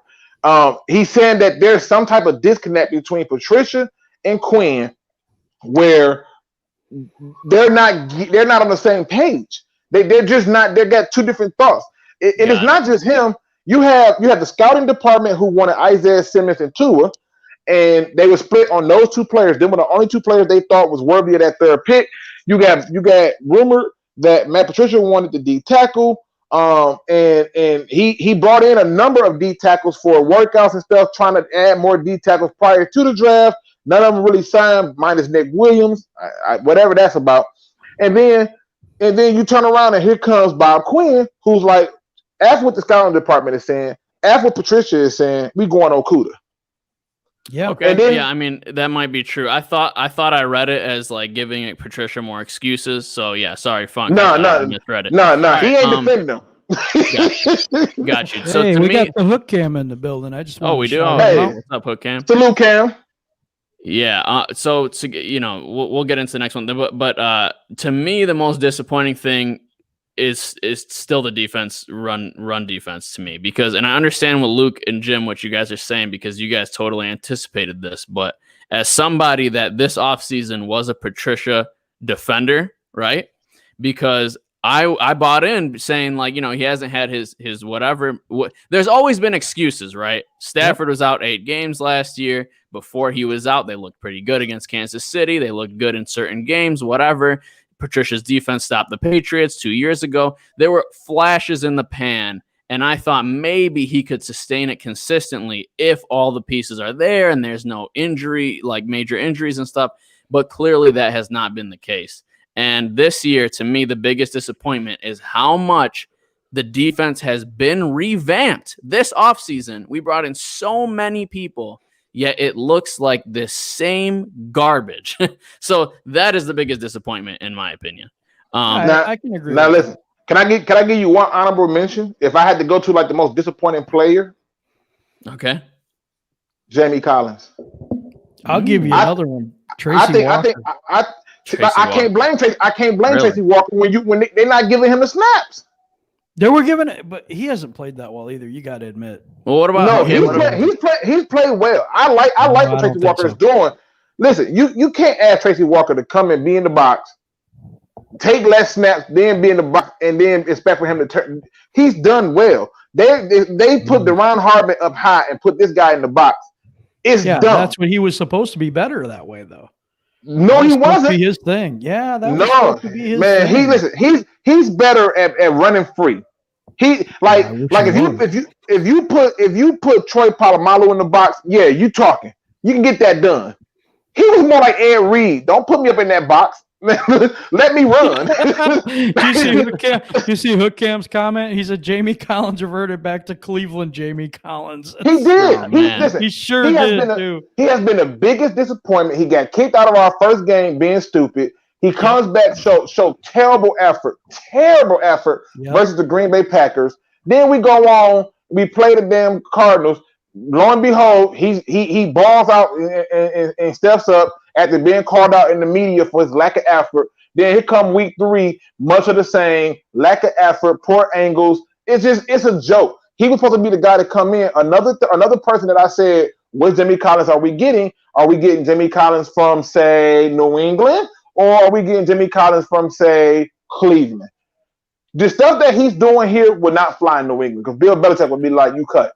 Well, here's the thing. What were they doing against the Packers? Because I didn't see Jamie Collins stacked in the box. I saw Jamie Collins roaming back free. Am I mistaken there? Because no, he was all over, but he just was like going through the motion. But he wasn't an impact. He wasn't impacting the game because Aaron Jones was just running all over everybody at the line of scrimmage, and that's not where Jamie Collins was. But no, he was there. He was there. He was there. He was just getting blocked and acting like after the guy ran by, like, oh, let me try to get off this block. It was a total like I kept on starting videos. I'm telling y'all the truth. I have started at least 27 different videos and got mad and was like, F this, I can't do it. I'm serious. Like that's how mad I was getting. Like I literally started. I had a video breaking down the Lions defense, and then I was like, I can't do this. It ticked me off. Then I was like, okay, I'm gonna do a video on what's wrong with Jamie Collins, and I'm watching this, and as I'm going through each play, I literally was like praying that I vomited in my mouth and choked on it because I was like, this is BS. He's not even trying to run. Let me ask you this: how many times have you seen Jamie Collins just smiling on the field after something stupid happened to us? Listen, way too often. But that ain't even the biggest. My biggest complaint with him. How many times am I going to see Jamie Collins not do his job and then look at the other player like, where you was at? Where the hell were you at? Yeah. Where were you? Yeah, that too. Right. Like that's my point. So, like I said, biggest disappointment. Jamie Collins is my honorable mention. If I had to go by, player. All right. Well, let's. I'm sorry, Kurt. Did you have to add something? You were talking about with Stafford and Jim and I talked about this earlier. Was something maybe going on with him? If you look back at that Green Bay game, something happened with one of his legs. And he was Chase Daniel grabbed his helmet to come onto the field, and Matthew Stafford shoot him off. He was like, "Nah, I'm good." But he hasn't been right since. Listen, hurt or not. I don't care how hurt it is. That ain't got nothing to do with your decision making to not go through your progressions. He's not even going through the progressions. Yeah, he's trying to force the ball in where he would not normally do that. I agree with you on that one. Yeah, it's very strange what's happening with Stafford. I wish we had more information on that for sure. But let's flip the script. All right, man. We're going to talk about something positive now. So what's the biggest positive surprise this season with the Lions? And you can't say Adrian Peterson. Let's start out with you, Kurt. The biggest surprise? Good surprise. There ain't many of those. Actually, DeAndre Swift in the passing game, and it shouldn't be a surprise because he was good at that at Georgia. But I like him in the passing game. I like the way he can. He had that first drop in the game against the Bears, but I think he's made some progress in the passing game. I like him in the passing game, so that's my surprise. Okay, I mean, yeah. I mean that drop was a big drop, man. But I'm with you. I think he's played all right. Jim, what about you, man? What's the biggest positive surprise of this season for the Lions? For me, it's Jack Fox, the punter. Oh yeah, believe it or not, yeah. he is amazing. That dude. We didn't even think. I mean, everybody thought when we lost Martin to Denver that we didn't have a punter, and I'm like, what in the world is going on? They're not even trying to get somebody.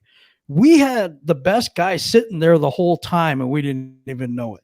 So as much as I want to slam on Bob Quinn for some things, this one thing here, maybe he's a fool that discovered gold. I have no idea, but he really did find something in Jack Fox. What a player he is.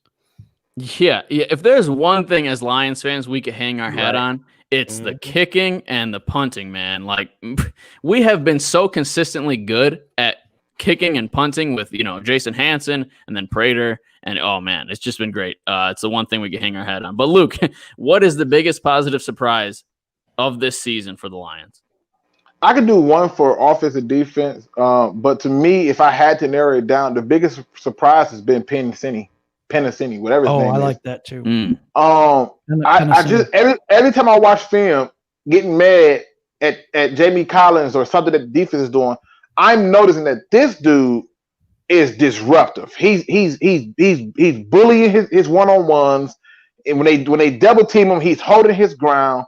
And I'm like, yo, we need to talk about this guy more often. He's doing some things. We all looking over at Okuda. Pennicini might be our best damn pick we don't took. In terms of the offense, I think the biggest surprise has just been the complete offensive line. The blocking and things like that, I've been so impressed with it. Yes. And I really enjoy it.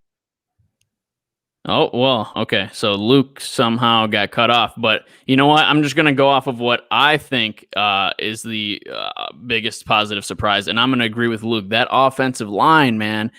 Oh, my gosh. When Joe Dahl was in, we looked great. And that was Big V wasn't even in yet that game. So we looked great. I saw big holes for Adrian Peterson to run through. It looked fantastic. Stafford had a pretty clean pocket. I loved what I was seeing with that offensive line. And then the addition of Jonah Jackson has been great. Even now that Joe Dahl is off of, or not off, but he's hurt, Jonah Jackson fit into that other guard spot. And, I haven't been complaining about him. Like, he's been great. This guy's a rookie and, a later round rookie at that. And he's been playing phenomenal. Oh, I see Luke is back right now. Was there anything you wanted to finish off with your final thoughts for the positive?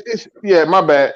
I got a phone call and a bunch of other stuff came through. I just, like I said, I've been very impressed with the offensive line blocking, run, and pass, and I think that it should be noted.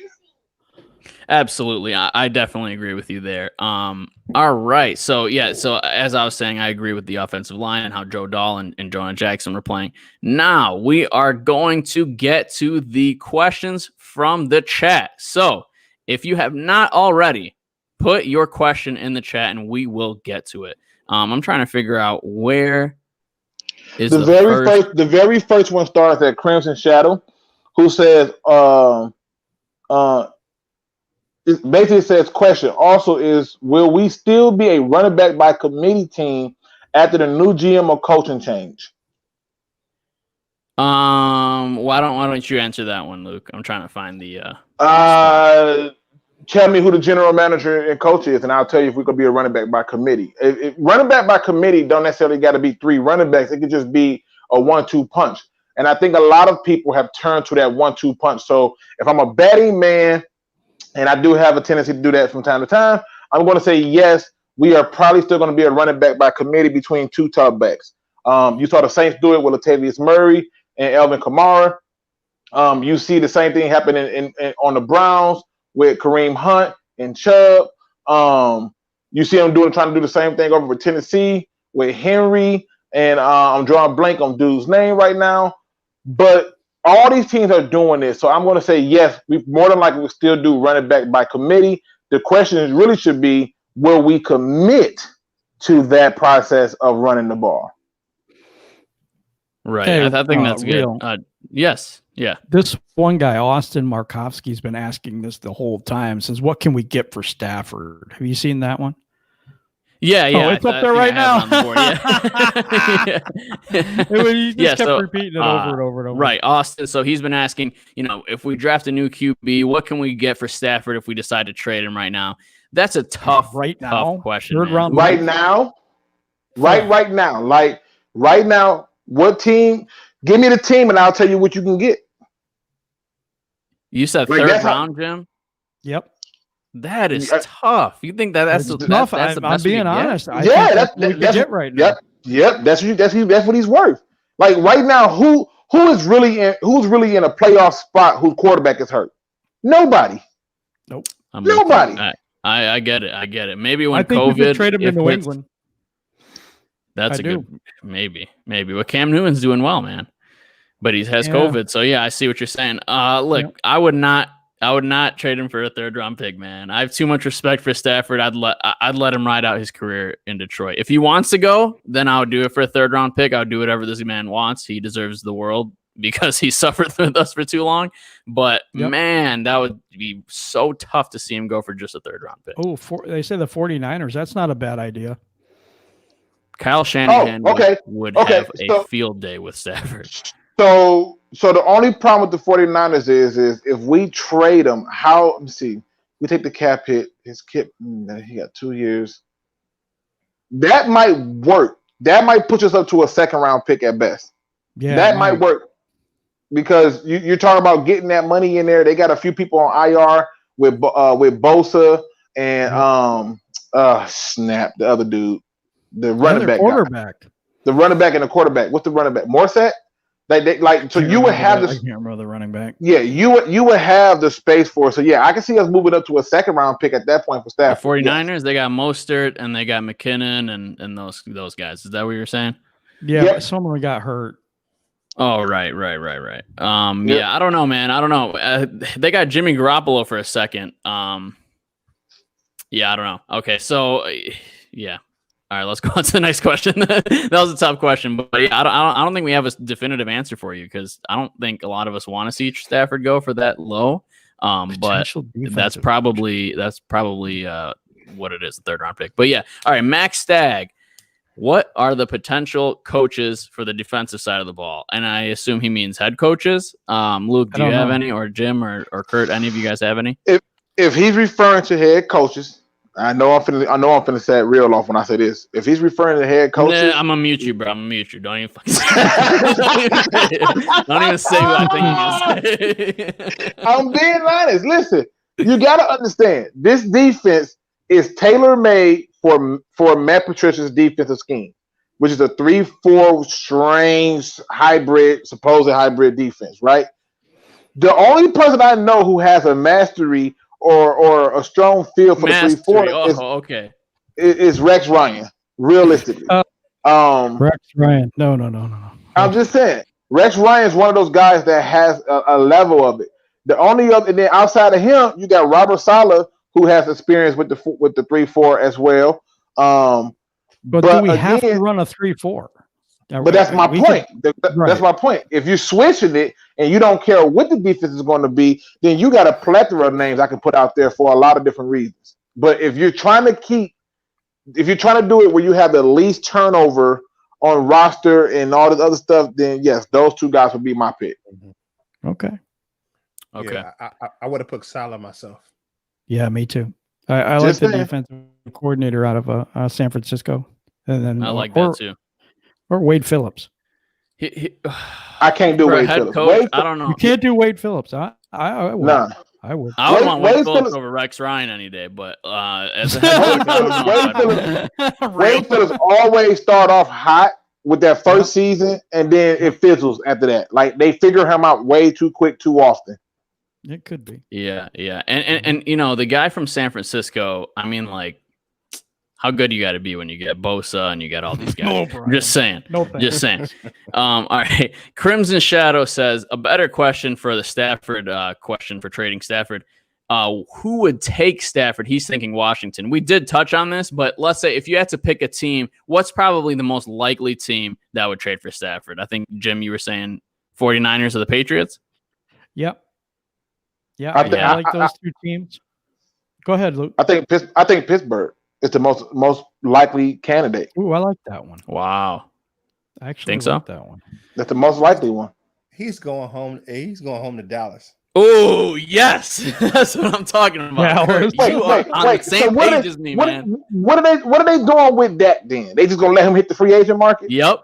They don't want to pay it. They ain't paid him yet. They ain't gonna pay him. If they haven't paid him yet, they ain't gonna pay him. Not just that. Jerry Jones loves Stafford. Stafford's a hometown hero over there from Highland Park. And who's their offensive coordinator? Kellen Moore, the backup that we used to have behind Stafford. He loves Stafford. Dan Orlovsky, and Kellen Moore are boys. Head coach. yeah, exactly. So I'm with you, Kurt. That's a good one. Mm-hmm. All right, I'm trying to find the next question. Oh, a question for the panel. Devin99. All right, I want BME. Okay, Bienemy. I don't know. I can't say his name. All right, there you go. I know Luke wants a guy who has built something, but if we had to pick a coordinator as our next head coach, who would you guys pick? Okay, we kind of just touched on this. You guys said who you want, right? So for a coordinator as the next head coach, any coordinator do they got to be NFL only? I'll just stick with an NFL only. If I have to have an NFL only coordinator that is going to take this team over, I'm probably going to go and talk to the offensive coordinator for the Saints. I'm probably going to talk to him. Only reason I say that is because I don't know how you still getting production out of this goddamn Swiss cheese offense that is known as the Saints. All these players out and you're still drawing up plays to get things done. I would probably go on that route if I had to pick him, because my view is I want whoever to take over the defense to have total control of what the defense do. And if it's an offensive minded guy, he's probably going to let him coach his defense. If you get a defensive minded guy, I'm telling you, as a person who played defense, I'm prideful in my defense and the way I play and stuff like that. I would be all up in my defensive coordinator's business when it comes to that defense. Hey man, I don't like that. Put that over here. You see what Bill Belichick be doing to his coordinators right now? They be calling plays. He be like, scrap that. We're going to go Z22. You be like, damn, bro, what am I here for? You're here to learn and be seen. Be quiet. Like that's how it is. So I think honestly, in terms of coordinators, the reason I don't want Bienemy is because I believe that most of those play calls are coming down from Andy Reid. Yes, I completely agree with you there. I don't want that guy. And as far as coordinators go, I don't know about the Saints. I don't know too much about him. I'm gonna let you handle that, but I trust you, Luke. How about Brian Dable from the Buffalo Bills? He's another one.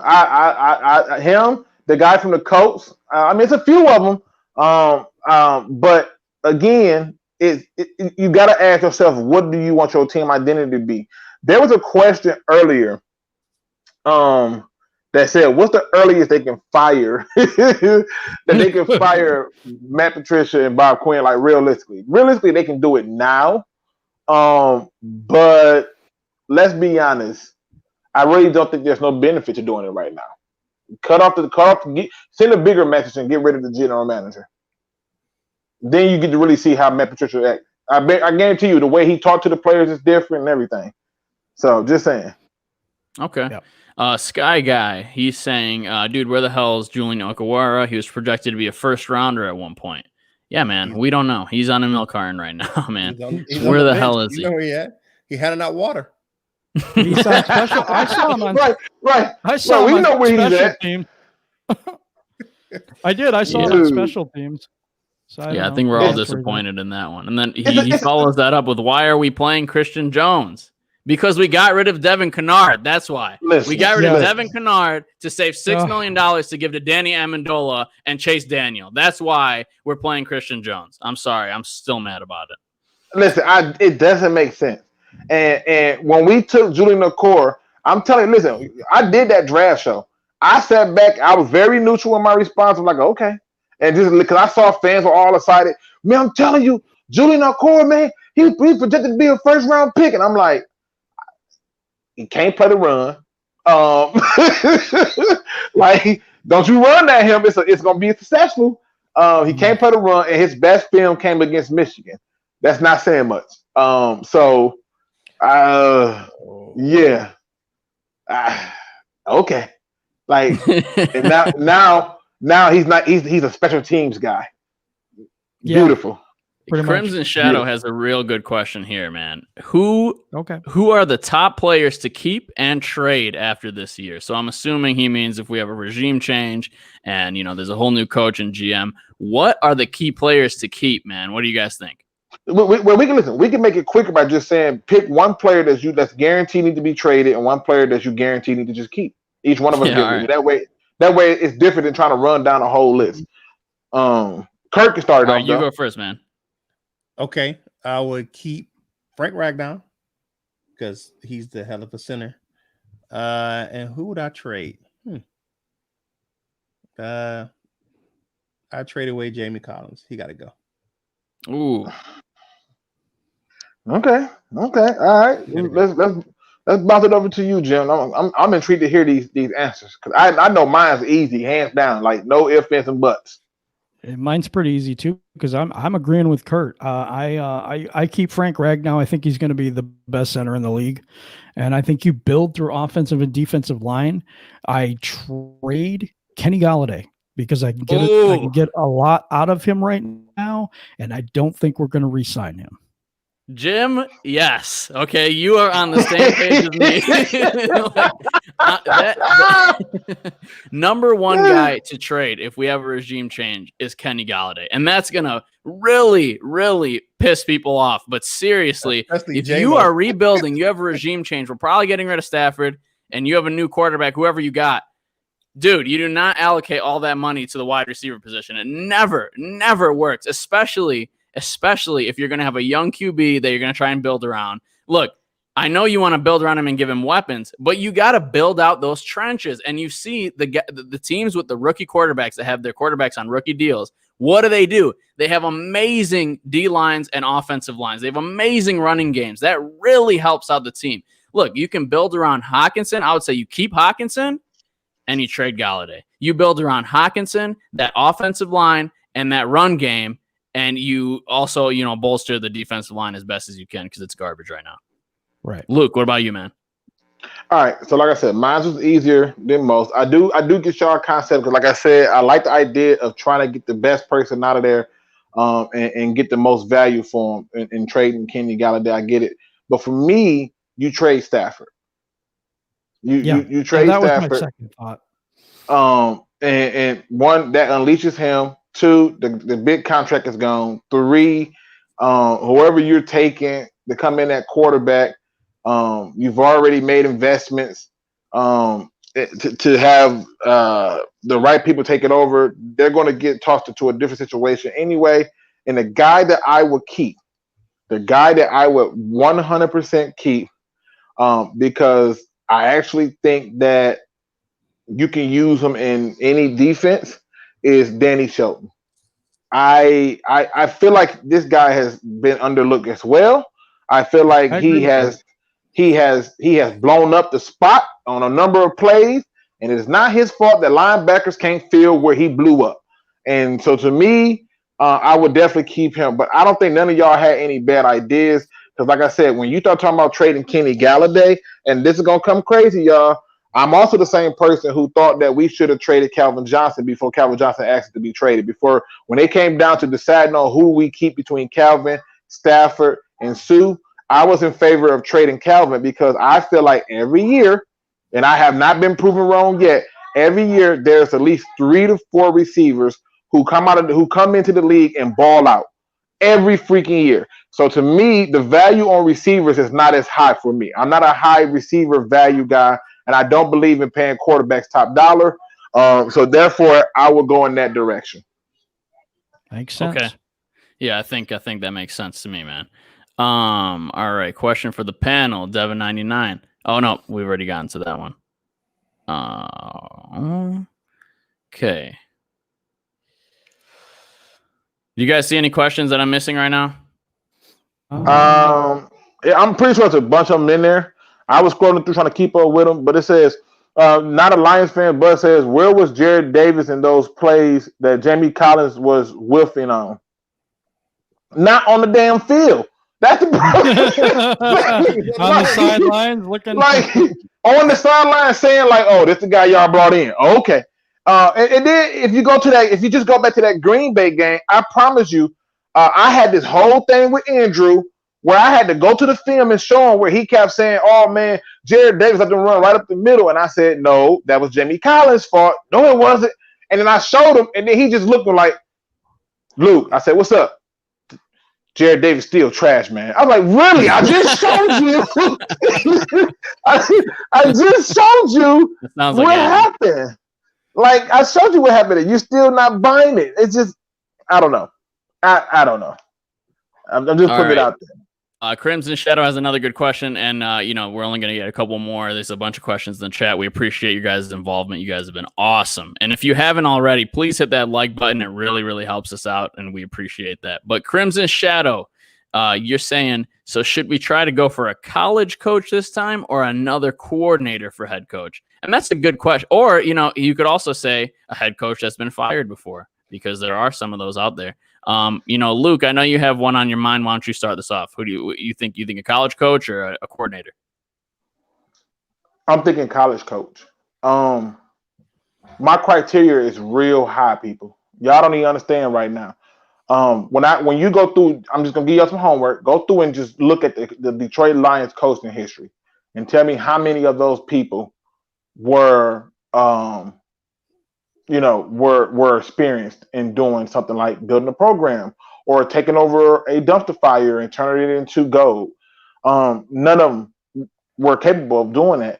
And to me, with the college coach, there are certain college coaches I think have a pedigree for that. Now, the history say college coaches are not the thing to do.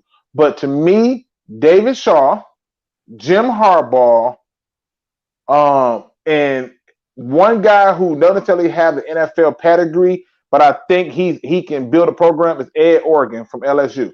Them are the 3 people that I think in terms that we should be taking a close look at, particularly David Shaw and Jim Harbaugh. Jim Harbaugh's already have NFL experience. He's already had his fails with the 49ers.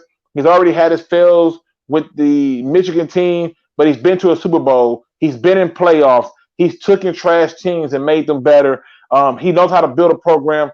He should be up there in that list, as well as David Shaw, who everybody thought that once Andrew Luck left and Jim Harbaugh left Stanford, that they was going to be hot garbage. They got better under David Shaw. So to me, those are the guys that I look at, and I think that's what we should target. Okay. All right. Kurt, do you have anybody that you think we should target or just an idea of what you want, like a college coach or a coordinator? I like the idea of having a college coach that can come in and, he give him both roles, the GM and head coach, and he can know how to build a program, and he can build what he wants from scratch. Okay. Look, I'm just gonna say mine, then I'll go to you, Jim. Look, I think we need to go the college route. I don't think that there's a coordinator out there right now that would really blow my socks off, And the guy, Luke, you said him, and I think that he is the pick, Jim Harbaugh. I think that is the pick to go with. He has that pedigree in the league, and even on Michigan. Even though you could say that's not very successful because he doesn't really beat his rivals and he hasn't won a championship or anything like that, I think it's a big deal that he has had such a presence in the Big Ten for years now, and I think that'll help him with recruiting. I think that besides him, I would love for us to. People hate the T word, but I'd love for us to tank for Trevor and get Dabo Sweeney, because if we could pair them up, kind of like the Kingsbury and Kyler Murray are doing over there, I think that would be a solid move. I really do. And Dabo Sweeney has proven to be a hell of a coach, in my opinion. And, I hate that idea. He also would have the inside scoop on scouting as well, because Clemson gets the best people besides Alabama. Yeah, but here's the other problem with Dabo, though. Like, again, he doesn't meet that standard for complete, like when he took over Clemson was like coming off some down moments, but Clemson, for the most part, was still a solid team. So what? Did he disappoint? He won championships. So what? That's what you want. I feel you, but you know who else won championships and didn't do so well? Nick Saban. I'm just saying, like, I'd give Nick Saban another shot. But see, now you can give Nick Saban another shot because he's already went through those growing pains. Dabo ain't went through those growing pains. Yeah, I'll still give him a shot. If it doesn't work out, it doesn't work out. But I'm with you. There might be some growing pains. I agree with you. Listen. Jim, I'm sorry. Who do you think we should get, or do you have an idea between college or coordinator? I like college and I like the khakis just like you guys like. But I agree with you about Nick Saban. I would give him an opportunity as well. But I think you got to go Jim Harbaugh here. Yeah, I think we're all on the same thing. Listen, this is not a comment, but this is not a question, but it's a comment. But I got to call it out, man. Darn. No, he doesn't. Okay, he doesn't blow. Okay, Kennard was very good. Okay, also he was very good. I like the Dern too. I'm just giving him shit, but man, like he wasn't worse than Christian Jones. We could have kept Devin Kennard and got rid of Christian Jones. Come on, we can all agree on that. But he said, "Dern, no, he wasn't." Because we got rid of him for no reason, man. Like it just made me really mad. Right, and if you think about it, like you said, it would be one thing if we had somebody who was outperforming him and doing it, but no, they let him go for Christian Jones, who they made take a pay cut. Right, like they made him take a pay cut to stay on the team, and then cut Kennard. And we were convinced they were still going to cut Jones, and they didn't. Yeah, we were. I love this name. I got the shout out for this name, Last Brain Cells. I think that's one of the better ones I've seen. I don't see Harbaugh leaving U of M. Money talks, man. Money talks. Now here's the thing. I think Last Brain Cells makes a very good point. I don't see him leaving as well. However, I think you can entice him with doing something different, because you'll be able to do two things. You do twofold. One, you keep him in Michigan, which means he don't have to move his family far, like at all. Right. In fact, he don't even got to freaking move. Just chill wherever you live. That's one. Yep. Two, you have to entice him with something that he was not given. That is full control. You are general manager and head coach. What people don't know is, go ahead. I think one thing people are overlooking with Jim Harbaugh staying at Michigan is the opportunity to turn the Lions around would be the ultimate stamp of approval on you as a head coach. And because in San Francisco, things didn't work out as well as you wanted them to be, I think that this is the perfect opportunity for a guy like Harbaugh. I think with that competitive spirit, I think you could entice him that way. Yeah, like I said, you got to keep in mind that he loves a challenge, and he's willing to do it. But this is the thing that I don't think people realize. I'm finna show y'all how crazy this is. Who was the general manager for the Oakland Raiders? right now, or I can't think of it Right now. Mike Chucky. Mayock, right? Oh, yeah, is he? yes, I thought. yeah. Oh yeah, Yeah. because Chucky said coach. Yeah, wrong. General manager is literally John Gruden. He's the general manager and he's the head coach. He brought in Mike Mayock to take over some of the duties of a general manager. Yeah. So essentially, he still has the final say so, but he's an acting general manager with a general manager that he works with to take over things that he don't have time for. You go through some other teams who have done the same thing and had success. Andy Reid. Andy Reid, people don't realize this. He is the general manager, and then he has a guy who's a hot name in terms of general managers over there right now. Going through the process, and they work together. But ultimately, what Andy Reid asks for, he will get, and that's the reality of it. So you have to start to give some more leeway, and I think if you do that, you can draw in a guy like Nick Saban. You can draw in, and plus you got to also do something else. You got to do something crazy, like that contract that they gave John Gruden. You got to give a contract like that to your head coach, and make it 5 years, and tell the fans he's going to be here 5 years, win, lose, or draw. We're going to get through this. Yep. Because it's going to take about 4 years to get this trash up out of here. Right. Hook Cam came in with a good question. So listen, if Swift catches that ball week 1 and we win that game and we're 2-2, we lost to the Packers and the Saints, is the season different? Yeah, of course. No, it's different. No, it is not for me. No, not for me. It ain't. Okay, Oh, Jim, why do you think it's different, Jim? Why do I think it's different? Because we're 2-2, not 1-3. Okay. It makes perfect sense to me. If we're going in 2-2 at the break, we're not talking about all this. We're still thinking Patricia's trash. I'm not saying that's going to change, but at least our hope for this season is not totally completely wasted, which it is for me right now. I know Luke says, well, we can still win at 1-3. We can, because there's a new playoff spot and all that stuff. I get it, but it's just the way we're losing at this point. If we win that game, it's possible that you know what? It's a little bit different. There's a different like scent in the air, if you want to say that way.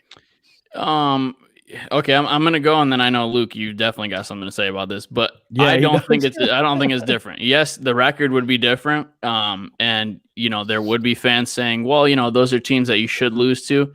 No, I don't agree with that at all, because it's like you said, it's the way in which we lost. We got ran all over, and to me, it shows how inept our defense is. And then even if we beat Chicago, we should beat Chicago. Like, that shouldn't be a question. We should have. Yeah, exactly. And then the Cardinals, we won by getting 3 turnovers, and we hardly beat them. So it's not even like we'd be 2-2 and it was like solid. We beat the crap out of the guys we should have, and we lost the people we didn't. No, we got beat the crap out of by the Saints and the Packers. And then on top of that, it took us 3 turnovers to beat the Cardinals, and we blew it. We would have won, with that catch against with Swift. I don't think it would have made a difference, because to me, I was a defender in Patricia. So I came in hoping that Patricia would turn this defense around with all the people that he brought in. And since he's not able to do that, even if Swift caught that ball, offenses are running all over us. So to me, it doesn't matter. There's no way that we're going to be competitive in this season the way that they're playing right now, regardless even if we were 4-0, I wouldn't be confident. But who knows? If we were 4-0, you're telling me you wouldn't be confident? Seriously? All right, I'm exaggerating, Jim. Okay, God. Come on now, man. You caught me there. All right. Kurt, are you back? Yeah, I'm back. Yeah. All right, man. So the question on the table for you is from the Hook Cam, and he says, if DeAndre Swift caught that ball in week 1 and won us the game, is the season different? What do you think? At 2-2, I think it will be a tad bit different. I don't think it'll be much different. The defense is still bad. It's just you can beat the teams you're supposed to beat, but when you go against some of those high-powered offenses, you have to be able to stop someone to win. That whole saying, defense wins championships is for real. So if you can't stop anybody, you can't win. I mean, plain and simple. Okay. You mean the shootouts happen, but the shootouts end when someone gets stopped. All right, I'm gonna try my best not to rant. This is my best. No, the season would not be different because you got to keep in mind the fact that if he catches that ball, why was he in a position to have to catch that ball? Because our defense couldn't stop a nosebleed. If you asked our defense to stop a toddler from getting into a fire, they would let him burn. That's how bad it is, right? And to me, when I look at the fact that we had to rely on that against a team that we were up against, where again that quarterback gave us every opportunity to score. We still didn't even get all the points we were supposed to get based on all the trash that they did in that game. No difference. Then you go over to the Green Bay game. What was going to be different if we won that game against the Bears that changes what happened against the Packers? Nothing. You choked up in there as well. You had opportunities and didn't score in those opportunities, and it still didn't go in your favor. Then you go over to the game against the Cardinals. Well, okay, let's just say we played devil's advocate and they did catch that ball. Then they most definitely going to lose to the Cardinals because there's no way you're going to tell me. If you had told me coming into the Cardinal game that Kyler Murray was going to throw 3 interceptions that should have been 6, but 3 was dropped, I'd have told you BS. But I also felt that that was the best way to win that game is to let him throw. I said that repeatedly. And again, I don't think we win that game. So guess what? We still 1-3 because I didn't think we were going to beat the Saints no damn way, even though they had all them players out. And why? Because I think they came in thinking the same thing that we was thinking. This should be a win because all these players is out. Then they realized, oh, shoot. They still got receivers. Oh, shoot. Elvin Kamara is really like all the people who clown Jared Davis for getting burnt by Ezekiel Elliott. Let's talk about Amani getting burnt by Elvin Kamara. Like, golly, really? On the same wheel route? Really? No, nothing changes. It's a damn travesty. And at the end of the day, we need to be better overall. Yeah, I'm with you. And yeah, I bugged out again for a second, man. We've been on for over 2 hours, guys. My Wi-Fi is even tired. Listen, this was supposed to be a short show. We had a small amount of people on the panel, and we had a short amount of questions on this bye week, but we still managed to make it 2 hours. So I want to thank everybody in the comments. You guys are still blowing up the chat. You guys have been absolutely awesome. If you have not already, obviously, please hit that like button. It really, really helps us out. And we are going to get into the final thoughts. It has been a great, great, great show. Thank you guys all for coming on. And let's get into the final thoughts. Jim, why don't you say your piece to the people in the chat? Okay. I really appreciate everybody being in the chat. We have a team that's 1-3 with very little hope for success for this year. We're talking about firing the general manager and firing the coach already, and we've only played 4 games. I appreciate each and every one of you showing up and showing out with us every Tuesday, every Thursday, every time we're on. You guys rock with us and really appreciate each and every one of you. It is frustrating right now, but you know what? There is a light at the end of the tunnel, and if it is, it's probably a train. No, I'm kidding. No one our luck. No. We really appreciate you. Thank you, Real, for hosting tonight, and appreciate Absolutely. Luke and Kurt and everybody. Just having fun talking Lions and being a little sarcastic with you, but appreciate each and every one of you. Thank you, everybody. Absolutely, man. And Kurt Steele, the newest member of the Detroit Sports Alliance, man. Why don't you say your piece to the people in the chat? Well, thank you everyone for joining in with us today. I appreciate the welcome to the group. It is an honor to be amongst the elite Detroit sports content creators and podcasters. I really appreciate it. And this is one of my goals for 2020 was to be a member of the DSA, and it happened today. So, and my other goal was to graduate from sportscasting school, and I did that last week. So I'm having a pretty good week, So thank you all for the love and support. Luke G, my man, I appreciate you. He always says my mama named me Kurt, so he's gonna call me Kurt. If I'm saying your mama named you Kurt, I'm gonna call you Kurt. Okay, that's way good. But I appreciate the opportunity to share. And I'm look forward to bringing you guys out there some good content in the DSA. So we're gonna keep this thing rolling. Absolutely. Awesome. And the last thing, whatever you do in life, you got to boss up, ball out, and be the best version of you that you can be. All right, man. We're getting 2 positive quotes today, man. I wasn't prepared for this. All right, Kurt, I appreciate you, and it was awesome having you on. You got to keep coming on, man. You were awesome, and congratulations on you, the sports broadcasting and joining the team, man. You're an awesome dude. And as far as everybody in the chat and on the panel, thank you all for joining us. It has been a great time. I love talking Lions, even in these desperate, terrible times. We thought it was going to be a good season. Disappointed again. Let's see what Sheila brings to the table this offseason. And without further ado, Luke, let's get into your positive quote, man. I need it this time. Hey, listen, man. Listen. Thank everybody for showing up again. Happy birthday to the General Review's little girl, man. So excited that I love hearing that people are growing up. And his daughter gave me some inspiration for today's quote. Now, y'all gonna think this is crazy that I put this in the same boat, but it makes sense. Today's positive quote comes from one Mr. Walter White. Now, if you're not familiar with Mr. Walter White, then I don't know what you're watching on TV because you are missing out on some great television in Breaking Bad. Mr. Walter White says this. He says, I spent my whole life scared, frightened of things that could happen, that might not happen. 50 years I spent like that, finding myself awake at 3 a.m. But you know what? Ever since my diagnosis, I sleep just fine. I've come to realize that the fear is the worst part of it. That's the real enemy. So get up, get out, and get in the real world because that's what's really living. Oh my God. People, listen.